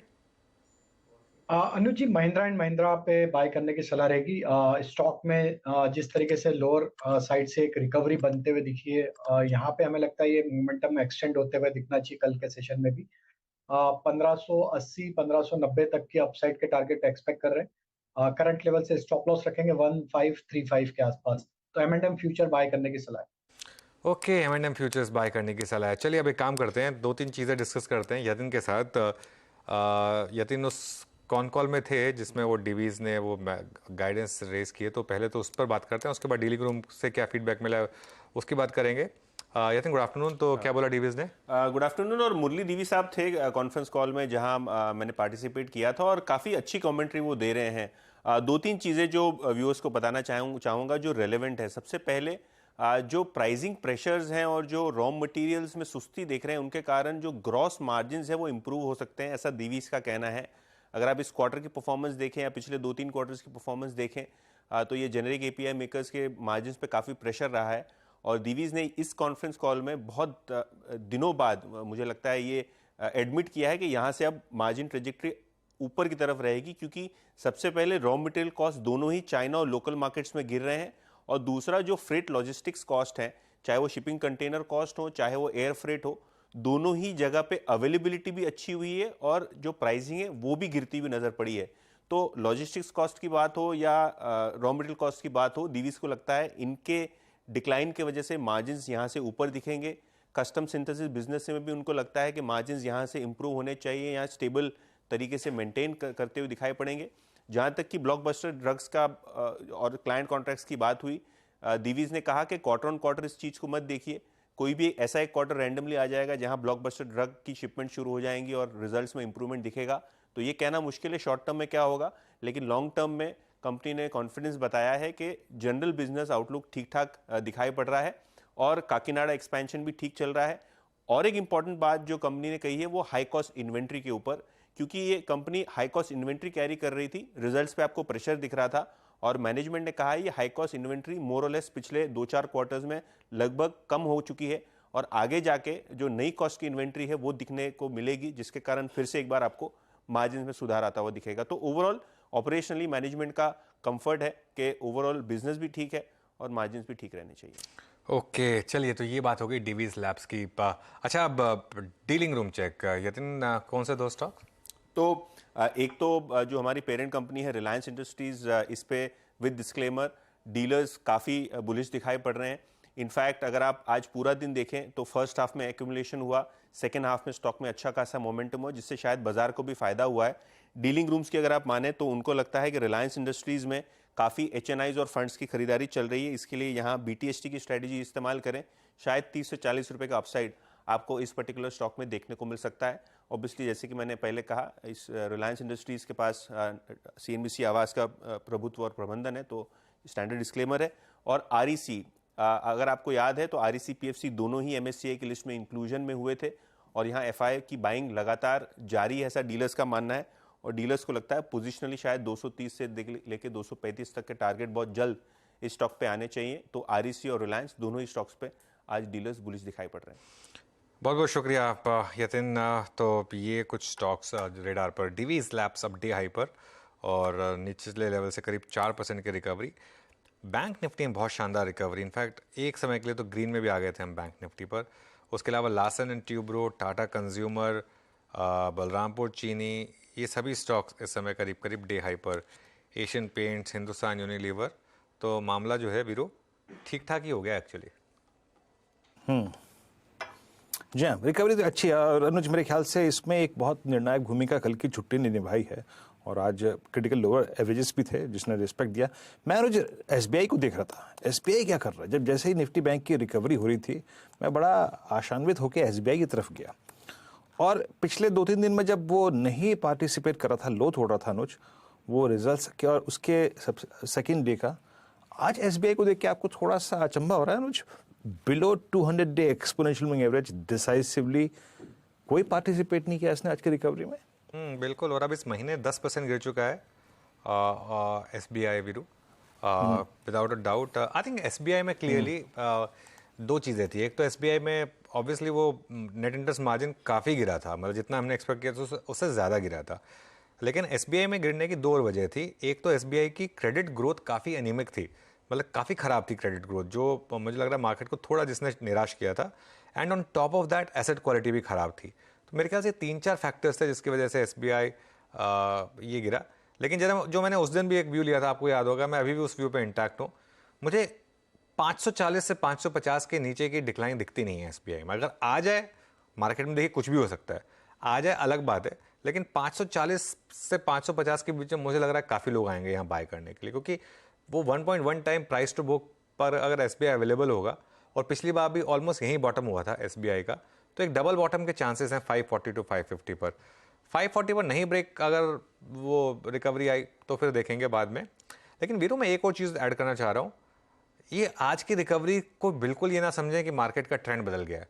मार्केट का ओवरऑल ट्रेंड जो नियर टर्म है वो अभी भी खराब ही है, और ये तब तक नहीं बदलेगा जब तक आप वो 19,550 को क्रॉस नहीं कर लेते, उसके ऊपर बंद नहीं देते हैं ये 2-3 दिन। ये आज हुआ क्या है, मेरे ख्याल से आज हर कोई शॉर्ट हो गया है मार्केट में। एक तो पहले 3-4 दिन से मार्केट नेगेटिव था, आज गैप डाउन खुला और नीचे आया। मुझे लग रहा है कि बहुत लोग शॉर्ट हुए होंगे, और फिर जो स्ट्रॉन्गर जो पहले के शॉर्ट्स हैं उन्होंने सोचा आप कवर करते हैं, हमको हायर लेवल मिलेंगे शॉर्ट वापस करने के लिए। ये इसको मैं उस तरीके से मानता हूँ, इसमें बिल्कुल भी स्ट्रेंथ नहीं है। देख के लग जाता है, स्क्रीन को देख के लग रहा है कि स्ट्रेंथ नहीं है, ये सिर्फ एक शॉर्ट कवरिंग मूव है, इससे ज़्यादा कुछ नहीं है। जी अच्छा, एक चीज़ देखते हैं, अभी SBI की बात हो रही थी, मैं अभी देखिए since it's almost first day I mean of the week, Manas आपने एक चीज़ गौर करी, इस बार SBI बैंकिंग के फॉल को लीड कर रहा है पोस्ट नंबर्स, और ये जो वीकनेस आई बहुत जल्दी आई। आज का निफ्टी बैंक का लो अगर मैं उसको कुछ देर के लिए, देखिए हालांकि मेरे को टाइम फ्रेम अलाउ नहीं करता है कि मैं अभी वीकली पे कन्वर्ट करके इसको देखूं, बट बैंक निफ्टी का आज का लो था exactly 20 week exponential moving average.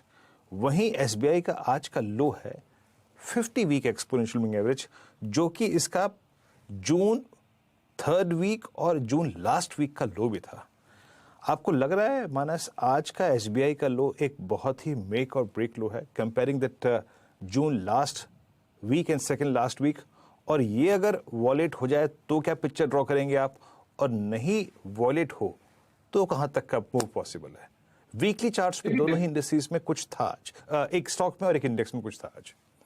तो देखिए बैंकिंग में तो आज के बॉटम को देख के लग रहा है कि शायद हमें एक छोटा सा रिकवरी देखने को मिलेगा, लेकिन स्टेट बैंक ऑफ इंडिया में कहीं से भी किसी भी तरह के आप चार्ट देख लीजिए, चाहे वो डेली हो चाहे वीकली, ऐसा कहीं से नहीं लग रहा है कि आज का जो लो था वो बॉटम है। मेरा समझना है कि शायद स्टेट बैंक ऑफ इंडिया में ये जो अंडर परफॉर्मेंस है ये कंटिन्यू रहेगा, और शायद जितने पीएसयू बैंक है वहां पर आपको ये अंडर परफॉर्मेंस देखने को मिलेगा, प्रेशर देखने को मिलेगा स्टेट बैंक ऑफ इंडिया में, शायद हमें 550 तक के स्तर भी देखने को मिल जाए।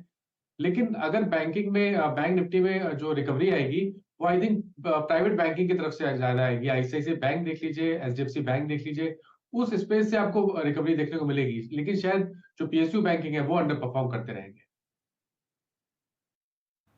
जी हाँ, और देखिए जो अनुज बात कह रहे थे अभी, और वैसे भी जो सुबह सुबह लेवल्स तय हुए थे, बात की थी हमने, देखिए जैसे ही गया 42,220 की ट्रैजेक्टरी में, 42,220 क्या था, सॉरी 44,220, ये मोटा मोटी शुक्रवार का स्विंग लो था। जो आखिरी का आधे घंटे का जो स्विंग लो था वही था, और वहीं से फिर कोलैप्स हो गया 44,075 पे। अच्छा, कुछ काउंटर्स को और देख लेते हैं जो कि अब समय अवधि के अनुसार और जो हमारे साथ इस वक्त फैक्टर्स हैं उसके अनुरूप उनको देखते हैं। Let's bring Asian paints.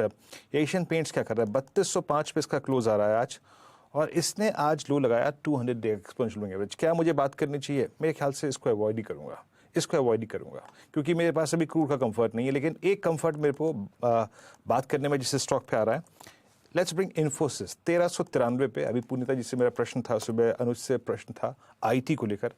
Anuj, IT का आज का क्लोज प्लस इन्फोसिस की आज की कैंडल, आपके व्यू का जो कि सुबह कंस्ट्रक्टिव था, और कितना कन्विक्शन देती है आपको 3093 आईटी और इन्फोसिस? बिल्कुल वीरू, और वही सुबह वाला व्यू अभी भी इंटैक्ट है। देखिए इन्फोसिस ने एक अच्छी चीज़ की थी, इन्फोसिस ने इस बार का जो शॉकर था उस पर बहुत ज़्यादा नेगेटिवली रिएक्ट नहीं किया था, और ये चीज़ हमने डिस्कस की थी उस दिन, आपको याद होगा कि ये प्रीवियस क्वार्टर वाला रिजल्ट लो तो बच गया, उसमें वो बॉटम बना चुका है स्टॉक, इसमें कोई डाउट नहीं था। ठीक है, सारी की सारी प्रॉब्लम हो गई थी कि इन्फोसिस इस क्वार्टर के नंबर्स में काफ़ी बुलिश पोजीशन के साथ गया था, तो 10% की जो रैली हुई थी वो फिजल आउट हुई थी। अब लेकिन जो इन्फोसिस में प्राइस पैटर्न बन रहा है वो बहुत इंटरेस्टिंग है। एक बार इन्फोसिस का 1 महीने का चार्ट लेकर आइए, वो ज़रूरी है डिस्कस करना। इन्फोसिस के नंबर्स आए थे 20 जुलाई को मेरे ख्याल से, ठीक है ना, 19 या 20 जुलाई को इन्फोसिस के नंबर्स आए थे। फिर वो 21 जुलाई की वो कैंडल थी जो आपने ये एकदम बहुत बड़ी नेगेटिव वाली कैंडल जो देखी थी उसमें। अब उसका आधा हम रिक्लेम कर चुके हैं मेरे ख्याल से, और 1475 क्रॉस करने में टाइम लगेगा इन्फोसिस को, ये भी मैं कह रहा हूँ आपको। लेकिन जो उसका रीसेंट लो था वो प्रोटेक्टेड है, और यहाँ पर वैल्यूएशन का कंफर्ट है वीरू, प्लस रुपी का कंफर्ट है, तो ये मेरे ख्याल से बॉटम बन चुका है स्टॉक में। लेकिन हायर लेवल पर असली टेस्ट होगा अगर ये जब अब जाएगा मान लो 1450 1460 पर, यहाँ पर असली टेस्ट होगा इन्फोसिस के ट्रेंड का। अच्छा डायरेक्टर साहब, ठीक है, अब ये इन्फोसिस बात हुई, एक बार जरा प्लीज क्रूड लेके आएंगे कि क्रूड एग्जैक्टली क्या कर रहा है उसको देखता हूँ। क्या ये जो आज एशियन पेंट्स की रिकवरी है या फिर Berger paints at 698? Berger paints का आज का लो था 685, इट्स 698 नाउ, दैट मीन्स करीब करीब 10 रुपए की रिकवरी लो से है। क्या इसके पीछे कोई क्रूड में आए रिट्रेसमेंट कारण था? ये नाइमेक्स ने ब्रेंड दिखाई है एग्जैक्टली 8297 फॉर नाइमेक्स। ब्रेंड की ट्रैजेक्टरी को देखेंगे, मेरे ख्याल से जो शुक्रवार का जो हाईएस्ट लेवल था इट वाज 88.2, अभी करीब 86-69 पे ट्रेड करता हुआ। खैर इसे छोड़ता हूँ मैं। यहाँ पे इन्फोसिस का की चर्चा हो रही थी, इन्फोसिस का एक बहुत स्ट्रॉन्ग क्लोज की तरफ बढ़ रहे हैं हम। डायरेक्टर साहब, मार्केट ब्रेथ लेके आइए अब इस क्लोज के पीछे, या फिर सुबह के फॉल, या फिर उसके बाद जो थोड़ी रिकवरी आई, मार्केट ब्रेथ कैसी रही डेरिवेटिव्स में, उसको देखने की कोशिश करते हैं। लॉन्ग शॉर्ट, लॉन्ग अनवाइंडिंग और शॉर्ट कवरिंग का कॉम्बिनेशन कैसा रहा? आईटी में आज काफ़ी सब्सटेंशियल शॉर्ट भी कवर हुआ है, और काफ़ी लॉन्ग भी क्रिएट हुआ है। कुछ और स्टॉक्स जो कि अपने लोअर ट्रैजेक्टरी से आज पुल बैक देखे गए, जैसे कि HL, इसमें काफ़ी स्ट्रॉन्ग लॉन्ग क्रिएट हुआ है, PVR इसमें काफ़ी स्ट्रॉन्ग लॉन्ग क्रिएट हुआ है, और मेटल स्पेस में NMDC में काफ़ी स्ट्रॉन्ग लॉन्ग क्रिएट हुआ है। चुनिंदा स्टॉक्स में 16 लॉन्ग्स थे और शॉर्ट कवरिंग 50 में, शॉर्ट 41 में और लॉन्ग अनवाइंडिंग, यानी सुबह प्रॉफिट्स को जो कैश में कन्वर्ट करने की टेंडेंसी थी वो अंतिम दौर तक हावी रही। और एक बार जब लॉन्ग्स देखते हैं कहाँ कहाँ विजिबल थे, किन किन स्टॉक्स में आज लॉन्ग बिल्डअप देखा गया, इस क्रम में सबसे ऊपर जो आ रहे हैं वो आपकी स्क्रीन पे अब आते हुए, यहाँ पे हिंदुस्तान एरोनॉटिक्स 3% का move, Polycab, Trent and Divis lab और एम्फेसिस। हर स्पेस से एक स्ट्रॉन्ग कैंडिडेट को अगर आप देखें बाजार ने पिक किया, डिफेंस हो गया, रियल स्टेट एंसिलरी हो गया, मिड कैप IT हो गया, फार्मा हो गया, टेक्सटाइल्स हो गया, सब में।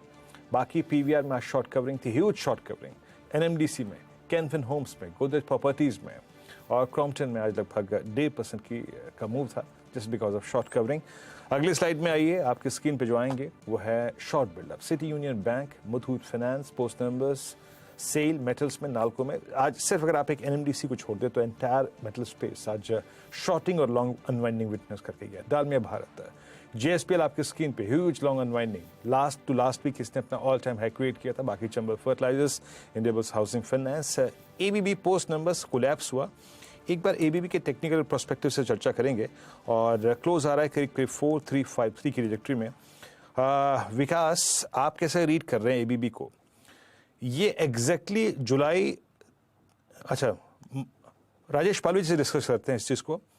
ये जुलाई 3rd वीक में भी हुआ था राजेश पालवी जी, इसने एक पैनिक लो क्रिएट किया था around 50 day exponential average. Long only जो इस वक्त लोग हैं इस पर, उनको क्या करना चाहिए? एग्जैक्टली सेम कैंडल है 20 जुलाई वाली जैसी कैंडल पोस्ट अर्निंग्स, आज ये जो रिएक्शन है आप उसको कैसे रीड कर रहे हैं? तो वीरेंद्र जी देखिए, मार्केट के साथ जरूर दबाव यहाँ पे बना है। अगर ओवरऑल स्ट्रक्चर देखें तो बुलिश है और आज एक अच्छे प्राइस पॉइंट पे अवेलेबल है, बट हमें लगता है कि थोड़ा अभी वेट करना चाहिए। यहाँ पे 4350 को ये होल्ड आउट करने में कामयाब रहता है नहीं, एक दिन का और यहाँ पे समय देना चाहिए। अगर नेक्स्ट ट्रेडिंग सेशन में अगर ये 4350 के लेवल को होल्ड आउट करता है तो यहाँ पे एक अपॉर्चुनिटी जरूर है छोटे स्टॉप लॉस से वापस बाय करने, क्योंकि ओवरऑल हमें लगता है कि यहाँ पे अगर इस लेवल पे होल्ड आउट करता है तो यहाँ से पुल बैक की हाई प्रोबेबिलिटी है और ये सेगमेंट में ही एक अच्छा बाइंग इंटरेस्ट बना हुआ है। तो 4350 को वॉच करेंगे नेक्स्ट ट्रेडिंग सेशन में, अगर वो होल्ड आउट करेगा तो जरूर बाय करेंगे। 4320 हमारे स्टॉप लॉस होंगे। ऑन द हायर साइड 4395 ये लेवल अगर क्रॉस कर लेगा तो फिर ये यहाँ से एक रिकवरी का ट्रेंड ABB में कंटिन्यू होते हुए दिख सकता है। ओके, चलिए मार्केट में बैंक निफ्टी में जो रिकवरी आई थी वहाँ थोड़ी सी वापस सेलिंग आई, लेकिन निफ्टी अभी भी ग्रीन में है, अभी भी कोई बहुत ज़्यादा दिक्कत नहीं है। SBI डील ऊपर है लेकिन तो SBI क्लियरली थोड़ा सा एक अंडर प्रेशर। उसके अलावा कुछ और स्टॉक्स जहाँ पर प्रेशर है उनमें डॉक्टर रेड्डीज, सिप्ला में एक्चुअली अच्छी खासी प्रॉफिट टेकिंग आज विजिबल है, तो ये स्टॉक्स इस समय थोड़े से अंडर प्रेशर। हालांकि जो स्टॉक्स ऊपर है उनमें रिलायंस और इन्फोसिस ने अच्छा एक बाहर संभाला है बुल्स के लिए। उसके अलावा लीवर, L&T और ITC ये कुछ और स्टॉक्स जो इस समय डे हाई पर। उसके अलावा अगर आप ब्रॉडर मार्केट में देखें तो कुछ और स्टॉक जो मेरे रेडार पर अभी आए थे उनमें एक बार बलरामपुर चीनी लेकर आइए। बलरामपुर चीनी इस समय आपको डे हाई पर दिखाई देगा, तो अच्छा मूव यहाँ पर इस समय स्टॉक में। और ट्रेंट में अच्छे मूव हैं, 2% के मूव ट्रेंड में। शिल्पा जी ने इस पर एक व्यू भी लिया था। ये स्टॉक इस समय डे हाई पर। टाटा कंज्यूमर एक और स्टॉक डे हाई पर। मानस, टाटा कंज्यूमर पर कोई व्यू? देखिए, टाटा कंज्यूमर में हमें लोअर लेवल से आज डेफिनेटली बाइंग इंटरेस्ट देखने को मिला है। स्टॉक ने 50 डे मूविंग एवरेज के आसपास पहले भी सपोर्ट लिया था, वहां से रिकवरी देखने को मिली थी और आज भी 50 डे मूविंग एवरेज पे ही सपोर्ट लिया है। लेकिन खरीदारी करेंगे, एग्रेसिव होकर खरीदारी करेंगे 20 डे मूविंग एवरेज के ऊपर, जो कि 849 850 है। तो 850 के ऊपर खरीदारी करेंगे, लेकिन अगर आपके पास लॉन्ग पोजीशन है तो 832 रुपए का स्टॉप लॉस लगा के आप बने रह सकते हैं। टाटा कंज्यूमर। चलिए अब हम क्लोजिंग की तरफ बढ़ रहे हैं और कल की छुट्टी भी है, कल के लोगों के प्रोग्राम भी तय होंगे और आप देखिए ना PVR लगभग 100। राजेश पालवी जी, ये कल का प्रोग्राम कुछ तय किया आपने क्या? कहाँ गदर 2 निपटाएंगे या निपटा दिए? तो वीरेन जी, टिकट अगर अवेलेबल होगी तो जरूर देखने जाएंगे, पर पॉसिबिलिटी कम लग रही टिकट्स की, तो पोस्टपोन करना पड़ेगा वीकेंड तक। अच्छा, ऐसी स्थिति है कि टिकट नहीं है गदर 2 के? जी हाँ। गजब, मुझे नहीं मालूम था ऐसी स्थिति है। मानस, आपका कल वीकेंड प्लान किया? तो सॉरी, ये ट्यूसडे प्लान 15 अगस्त का? नहीं, कोई ट्यूसडे है, सावन है, तो कोई भी प्रोग्राम नहीं है। मूवी देखने का भी प्लान नहीं है।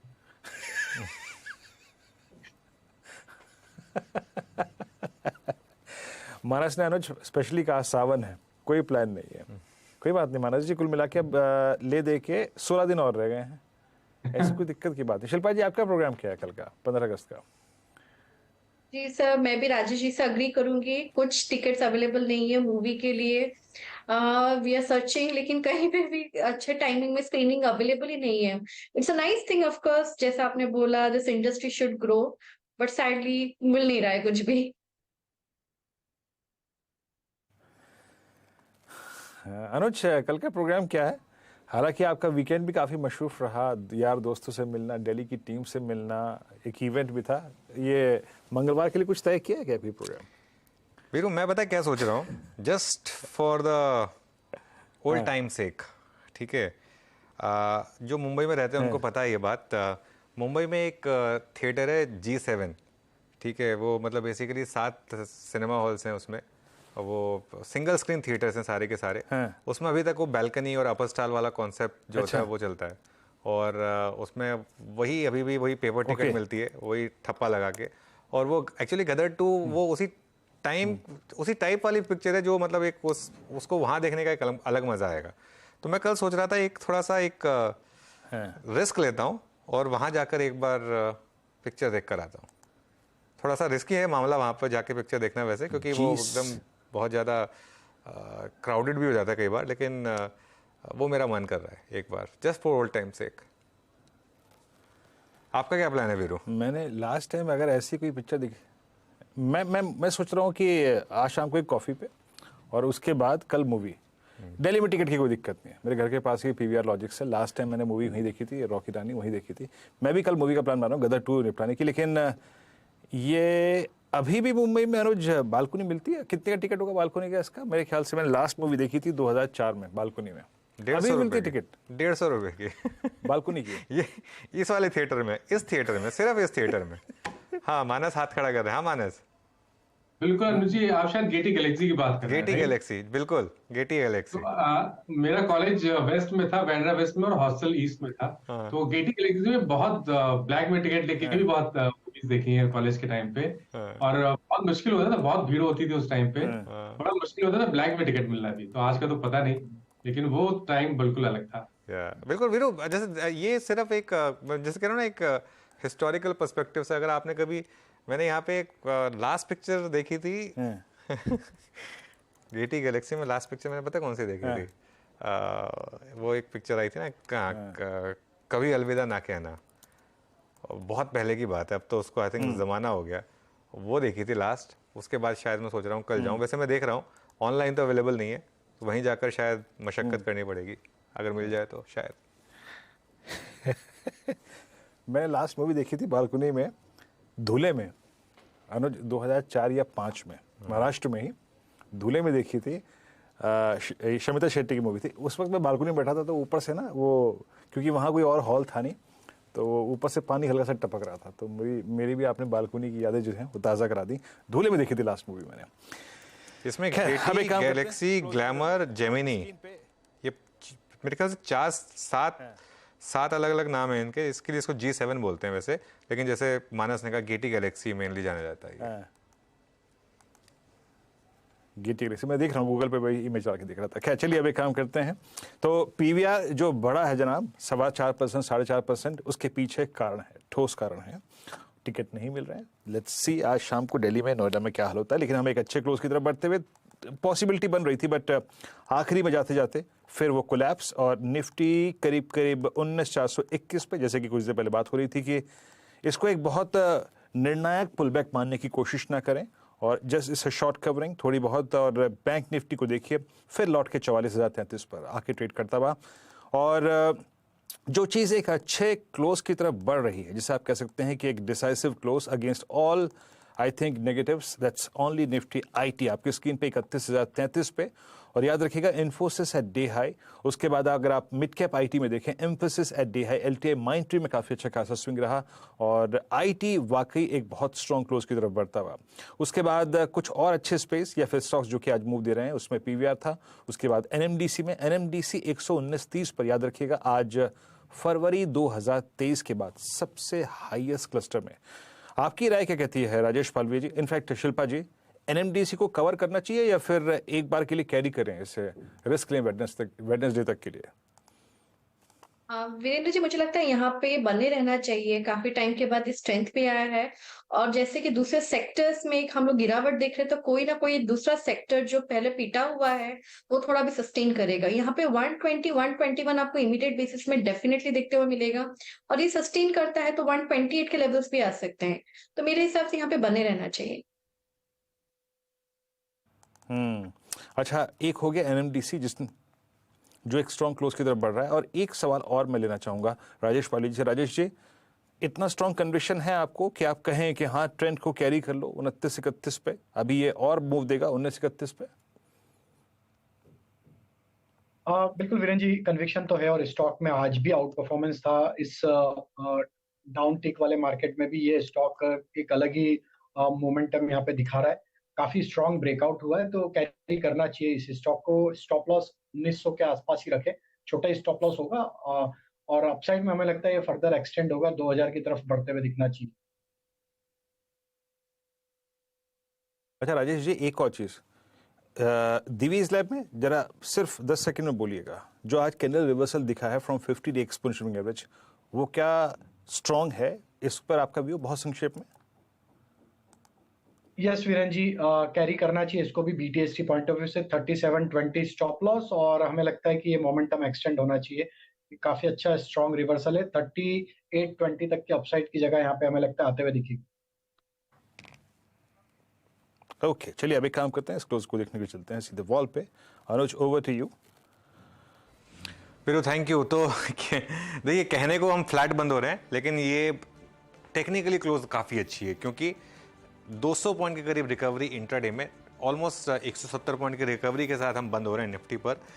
बैंक निफ्टी में बहुत इंटरेस्टिंग चीज़ हुई, सुबह कोलैप्स किया, फिर एक बहुत शानदार रिकवरी, ऑलमोस्ट ग्रीन में आया, लेकिन लास्ट के आधे घंटे में फिर एक मिनी कोलैप्स एसबीआई की वजह से। तो बैंक निफ्टी की क्लोज मैं कहूँगा अभी भी उतनी अच्छी नहीं है, लेकिन निफ्टी की क्लोज ठीक ठाक है। लेकिन एक इंडेक्स जिसने सपोर्ट किया वो था निफ्टी आईटी, करीब करीब 2-3% ऊपर, तो अच्छी क्लोज निफ्टी आईटी की। मिड कैप ने शानदार रिकवरी थी, मिड कैप इंडेक्स और स्मॉल कैप इंडेक्स ये दोनों काफ़ी नीचे थे। हालांकि स्मॉल कैप उतना रिकवर नहीं हुआ, लेकिन मिड कैप अच्छा रिकवर हो, और यही कारण है कि एडवांस डिक्लाइन बहुत ज़्यादा इंप्रूव नहीं हो पाया। 1000 गिरने वाले और उसके सामने करीब करीब 1000 बढ़ने वाले और 1880 के करीब गिरने वाले स्टॉक्स। बाकी के सेक्टोरल इंडिसेस लेकर आते हैं और देखते हैं वहाँ पर किस तरीके के मूव्स बने।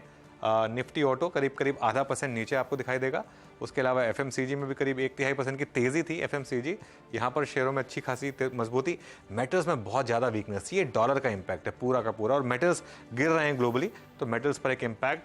फार्मा करीब करीब 0.5% नीचे, और उसके अलावा कैपिटल गुड्स और ऑयल एंड गैस और देख लेते हैं। कैपिटल गुड्स करीब करीब 1/4% नीचे, ऑयल एंड गैस भी आएगा आपकी स्क्रीन पर 0.5% नीचे। निफ्टी का हीट मैप लेकर आते हैं। चलिए शुरुआत करते हैं गेनिंग स्टॉक से, क्योंकि वो लिस्ट थोड़ी छोटी है तो वो इजीली कवर होगी। Divi's lab top gainer, con call के बाद जो उन्होंने गाइडेंस बढ़ाई मार्जिन की, उसको मार्केट ने पसंद किया। इन्फोसिस 1.5% ऊपर, काफ़ी सपोर्ट किया इन्फोसिस ने, काफ़ी सपोर्ट किया रिलायंस ने, और काफ़ी सपोर्ट किया लार्सन एंड ट्यूब्रो ने। ये एक त्रिमूर्ति जिसने मार्केट का थोड़ा सहारा दिया। उसके अलावा एक्सिस बैंक, एशियन पेंट्स और आईसीआईसीआई बैंक, यहाँ पर हल्की सी तेजी है आपको। लेकिन नीचे क्या था? Metals, obviously JSW steel, Hindalco, Tata steel, Adani group में प्रेशर था, खासतौर से अदानी एंटरप्राइजेस करीब करीब 4% नीचे। State bank of India 200 day moving average के नीचे बंद हुआ, यहाँ पर प्रेशर। अदानी पोर्ट्स में pressure, Apollo hospitals, IndusInd bank, UltraTech cement, Cipla, Eicher Motors, UPL, Bajaj finance और डॉक्टर रेड्डीज, ये कुछ स्टॉक्स जहाँ पर सेलिंग प्रेशर। चलिए सीधा सौदा की टीम डिस्कस कर लेते हैं और देखते हैं कि कौन कौन से आउट परफॉर्मर्स रहे यहाँ पर। नीरज और आशीष की टीम में। पहले आशीष की टीम लेकर आते हैं। हाँ, आशीष की टीम में रूपा एंड कंपनी 7.5% नीचे, ओरिएंट ग्रीन और पीवीआर आइनॉक्स में अच्छी तेजी और टिमकेन इंडिया करीब 5.5% नीचे। अब नीरज की टीम लेकर आते हैं। नीरज की टीम में जी पावर 13% नीचे, सिटी यूनियन बैंक लगातार गिर रहा है, स्टॉक 6% नीचे, जेएसपीएल 5% नीचे। लेकिन कल छुट्टी है ऑब्वियसली। और वीरू, एक बार फिर से आपको और सारे व्यूअर्स को हैप्पी इंडिपेंडेंस डे। जी अनुज, सभी दर्शकों को हैप्पी इंडिपेंडेंस डे। और कल पूरा दिन आपका है, कहीं जाइए, लेकिन सुबह 7:30 पर प्रधानमंत्री श्री नरेंद्र मोदी जी का जो भाषण है और जो ध्वजारोहण है होगा कल सुबह 7:30 बजे, 7:30 पर है। तो वो भाषण जरूर सुनिएगा। और आम चुनाव से पहले मेरे ख्याल से अनुज ये स्पीच होगी, महत्वपूर्ण होगी। क्यों अनुज? बिल्कुल बिल्कुल बिल्कुल। ये मेरे ख्याल से आम इलेक्शन से पहले की लास्ट 15 अगस्त की स्पीच।